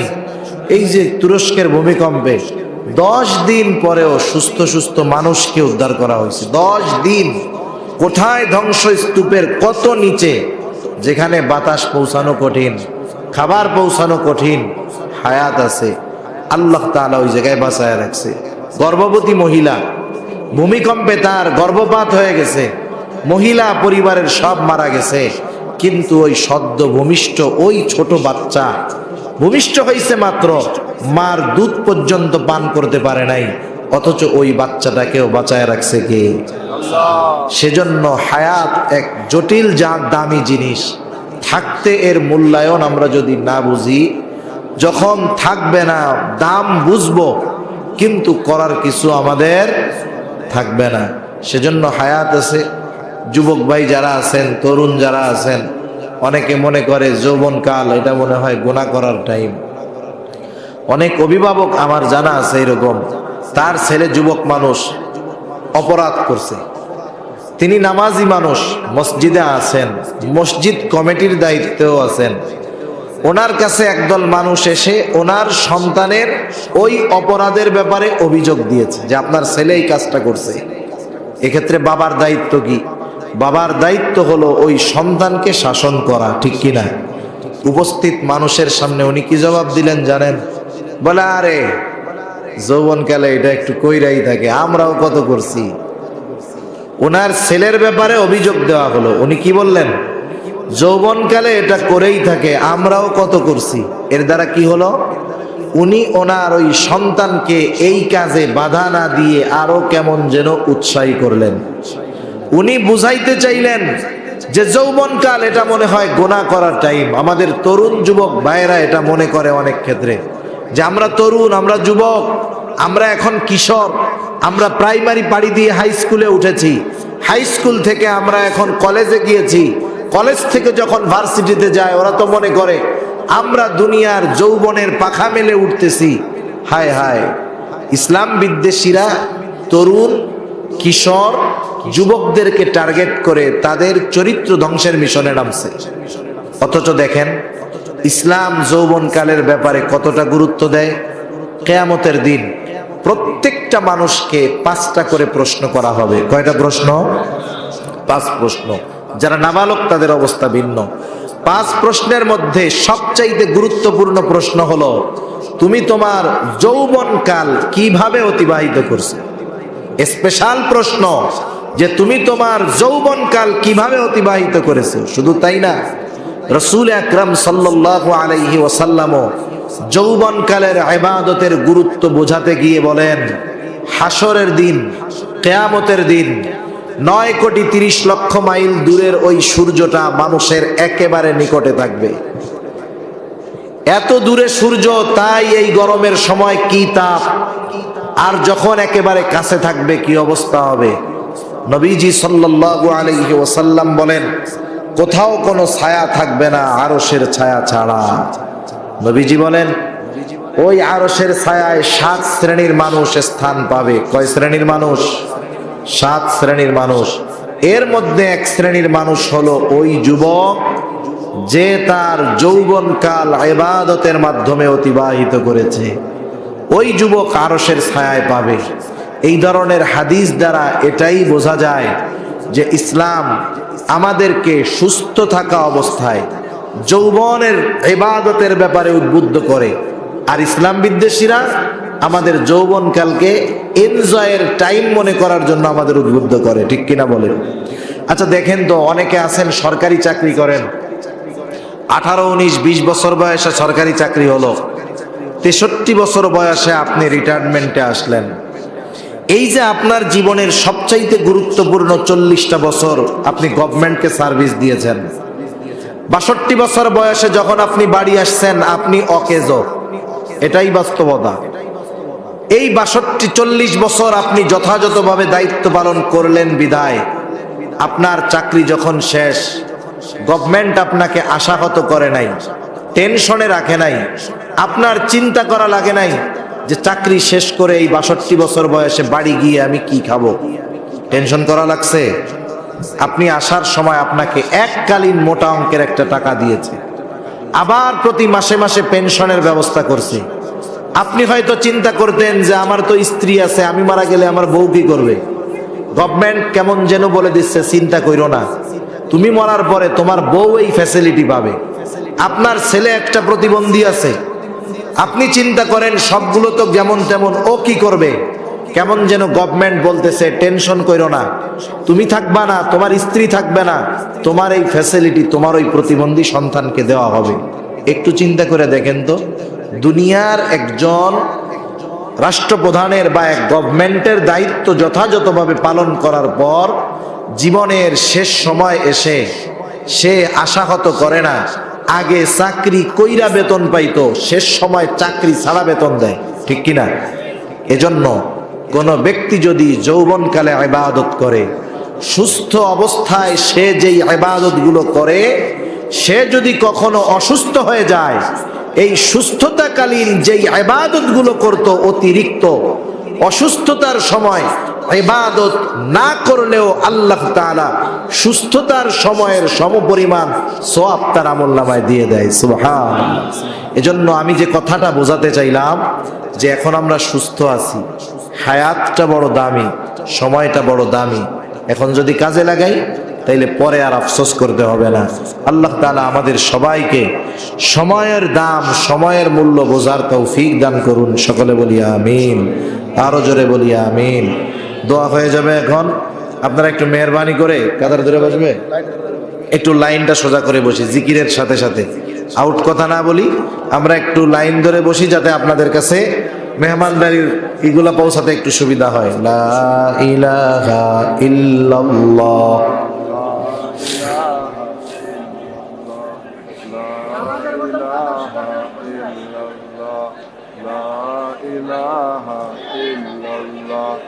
লা ইলাহা ইল্লাল্লাহ, লা ইলাহা ইল্লাল্লাহ,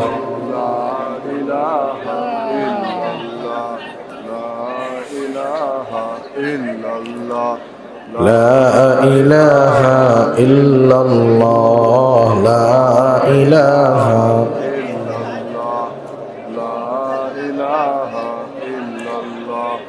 লা ইলাহা ইল্লাল্লাহ, লা ইলাহা ইল্লাল্লাহ।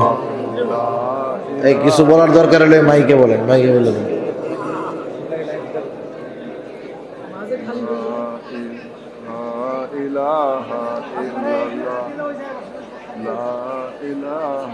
ইল্লাল্লাহ, লা ইলাহা ইল্লাল্লাহ, লা ইলাহা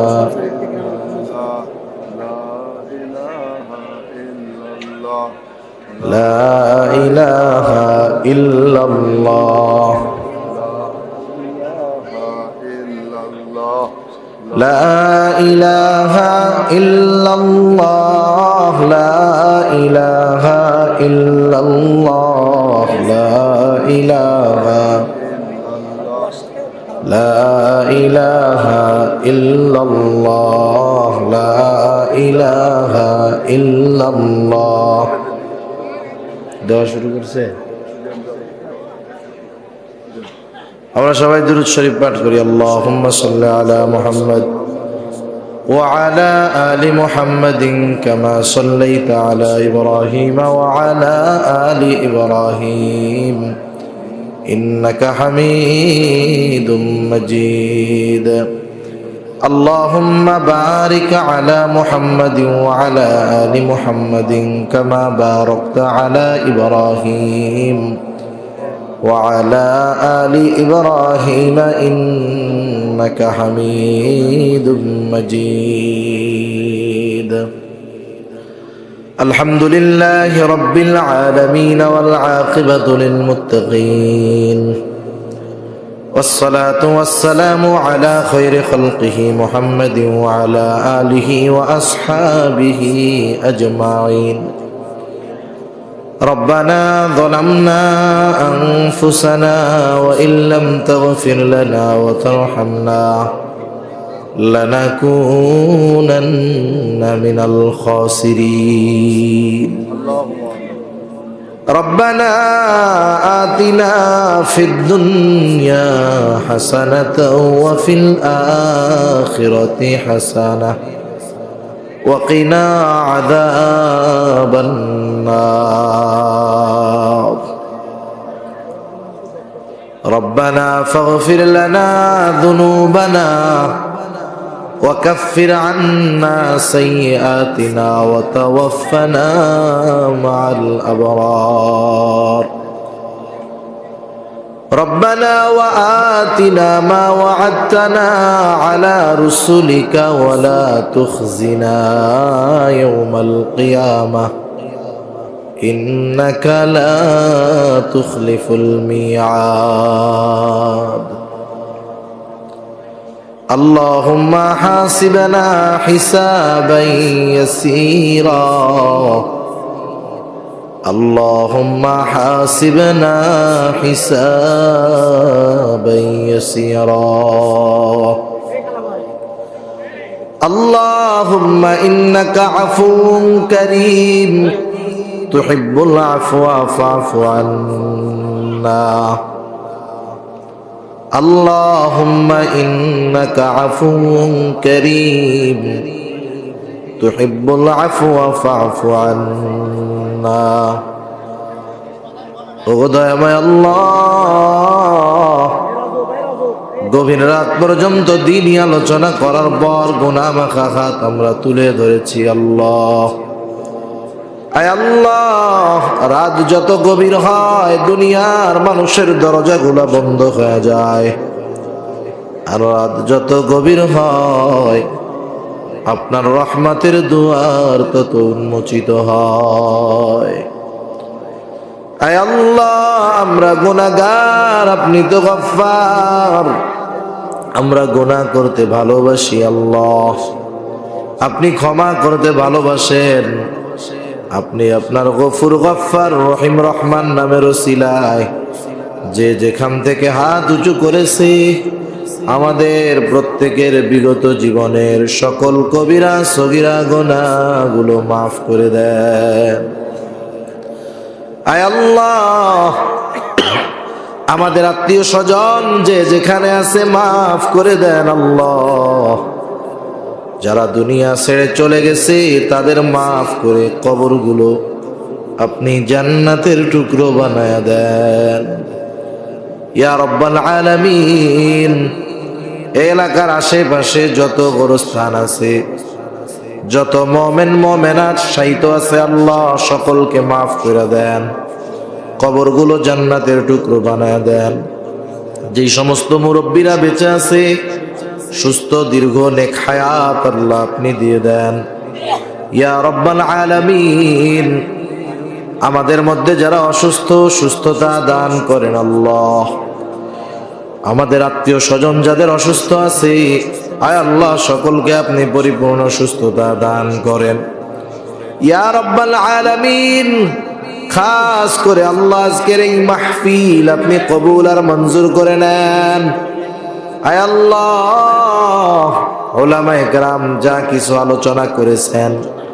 এই পর্যন্ত যা কিছু আলোচনা হয়েছে আল্লাহ প্রয়োজনীয় কথাগুলো স্মরণ রেখে আমলের কথাগুলো আমলে পরিণত করার তৌফিক আল্লাহ আপনি দিয়ে দেন অপ্রয়োজনীয় কথাগুলো আপনি জেহেন থেকে মুছে দেন ইয়া রব্বাল আলামিন খাস করে এই মাহফিলকে এলাকার হেদায়েতের জরিয়া বানায়া দেন কিয়ামত পর্যন্ত এই মাহফিল জারি রাখার জিম্মাদারি আল্লাহ আপনি নিয়ে নেন ইয়া রব্বাল আলামিন খাস করে এই মাহফিল কামিয়াবির জন্য যারা অর্থ দিয়ে শ্রম দিয়ে সময় দিয়ে সৎ পরামর্শ দিয়ে আয় আল্লাহ ব্যস্ততাকে উপেক্ষা করে উপস্থিত হয়ে বিভিন্নভাবে সহযোগিতা করেছে আল্লাহ প্রত্যেকের ছোট বড় সকল প্রকার সাহায্য সহযোগিতা আপনি কবুলের মঞ্জুর করে নেন কে কোন আশায় সহযোগিতা করেছে আপনার জানতে বাকি নাই আয় আল্লাহ প্রত্যেকের মনের নেক আশাগুলো আপনি কবুল করে নেন ইয়া রব্বাল আলামিন খাস করে আমরা যারা হাত উঁচু করেছি আল্লাহ আমাদের মধ্যে হয়তো অনেকের মা নাই অনেকের হয়তো বাবা নাই অনেকে হয়তো নিজের হাতে মোহাব্বতের মা বাবাকে কবরে শোয়া রাখছে আয় আল্লাহ দুনিয়ার অপর প্রান্তে আমেরিকার খবর মুহূর্তের ভিতরে পাওয়া যায় দেখা যায় 3 হাত মাটির নিচে মোহাব্বতের মা বাবার কবরের খবর জানা যায় না দেখা যায় না আয় আল্লাহ গুনার কারণে যদি কারো মা বাবার কবরে আযাব হয় আমাদের মধ্যে যাকে পছন্দ যারা আমল পছন্দ তার আমলের ওসিলায় ওই মা বাবার কবরের আযাব আল্লাহ আপনি মাফ করে দেন। কবরগুলো জান্নাতের টুকরো বানায় দেন। কিয়ামতের দিন ডান হাতে আমলনামা দিয়ে হিসাব সহজ করে জান্নাতের ব্যবস্থা আল্লাহ আপনি করে দিয়েন। যাদের মা বাবা বেঁচে আছে সুস্থ দীর্ঘ নেক হায়াত দিয়ে দেন আল্লাহ। আয় আল্লাহ, যারা অভাবে আছে অভাব দূর করে দেন। যারা ঋণগ্রস্ত আছে ঋণ পরিশোধ করার তৌফিক আল্লাহ আপনি দিয়ে দেন। হারাম হালাল বেঁচে চলার তৌফিক দেন। হালাল রুজি অন্বেষণের তৌফিক আল্লাহ আপনি দেন। সকলের আয়ের ভিতরে বরকত দেন। রিজিককে আল্লাহ আপনি প্রশস্ত করে দেন। মা বোনদেরকে কবুল করেন, পর্দানিশীল বানায় দেন। 5 ওয়াক্ত নামাজ যথাযথভাবে আদায় করার তৌফিক দেন। আয় আল্লাহ, সামনে রমাদান মাস আসতেছে আল্লাহ, আমাদেরকে এই শাবানের বরকত দেন। আমাদের সকলের হায়াতকে রমাদান পর্যন্ত আপনি প্রবৃদ্ধি করে দেন আল্লাহ। আয় আল্লাহ, রমাজানে সুস্থ রেখে সুস্থতার সাথে সিয়াম সাধনা সহ অন্যান্য সকল ইবাদত করার তৌফিক আল্লাহ আপনি দিয়ে দেন। আয় আল্লাহ, যারা বেকার আছে উত্তম হালাল কর্মসংস্থানের ব্যবস্থা করে দেন। আয় আল্লাহ, আমাদের সকলকে সময়ের মূল্য বুঝবার তৌফিক দেন। হায়াতের কদর করার তৌফিক দিয়ে দেন। আয় আল্লাহ, গুনাহ থেকে বেঁচে থাকার তৌফিক ও হিম্মত আল্লাহ আপনি দিয়ে দেন। ইয়া রাব্বাল আলামিন, আমাদের দেশের মানুষের জন্য হজকে আপনি সহজ করে দেন। আমাদের সকলকে বারবার মক্কা মদিনা জিয়ারত করার তৌফিক আল্লাহ আপনি দেন। ইয়া রাব্বাল আলামিন, আমাদের দেশের উপরে খাস রহমত নাজিল করেন আল্লাহ। আয় আল্লাহ, খাস করে তুরস্ক সিরিয়ায় ভূমিকম্পে যত মুমিন মুমিনাত দুনিয়া থেকে চলে গেছে, আয় আল্লাহ, আয় আল্লাহ, তাদের সকলকে শাহাদাতের মর্যাদা আপনি দিয়ে দেন। বেনামাজিদেরকে নামাজি বানায়া দেন। সুন্নাতবিহীন মানুষগুলোকে সুন্নাতওয়ালা বানায়া দেন। আয় আল্লাহ, জান্নাতীদের কর্ম বেশি বেশি করার তৌফিক দেন। জাহান্নামীদের কর্ম থেকে বেঁচে থাকার তৌফিক আল্লাহ আপনি দিয়ে দেন।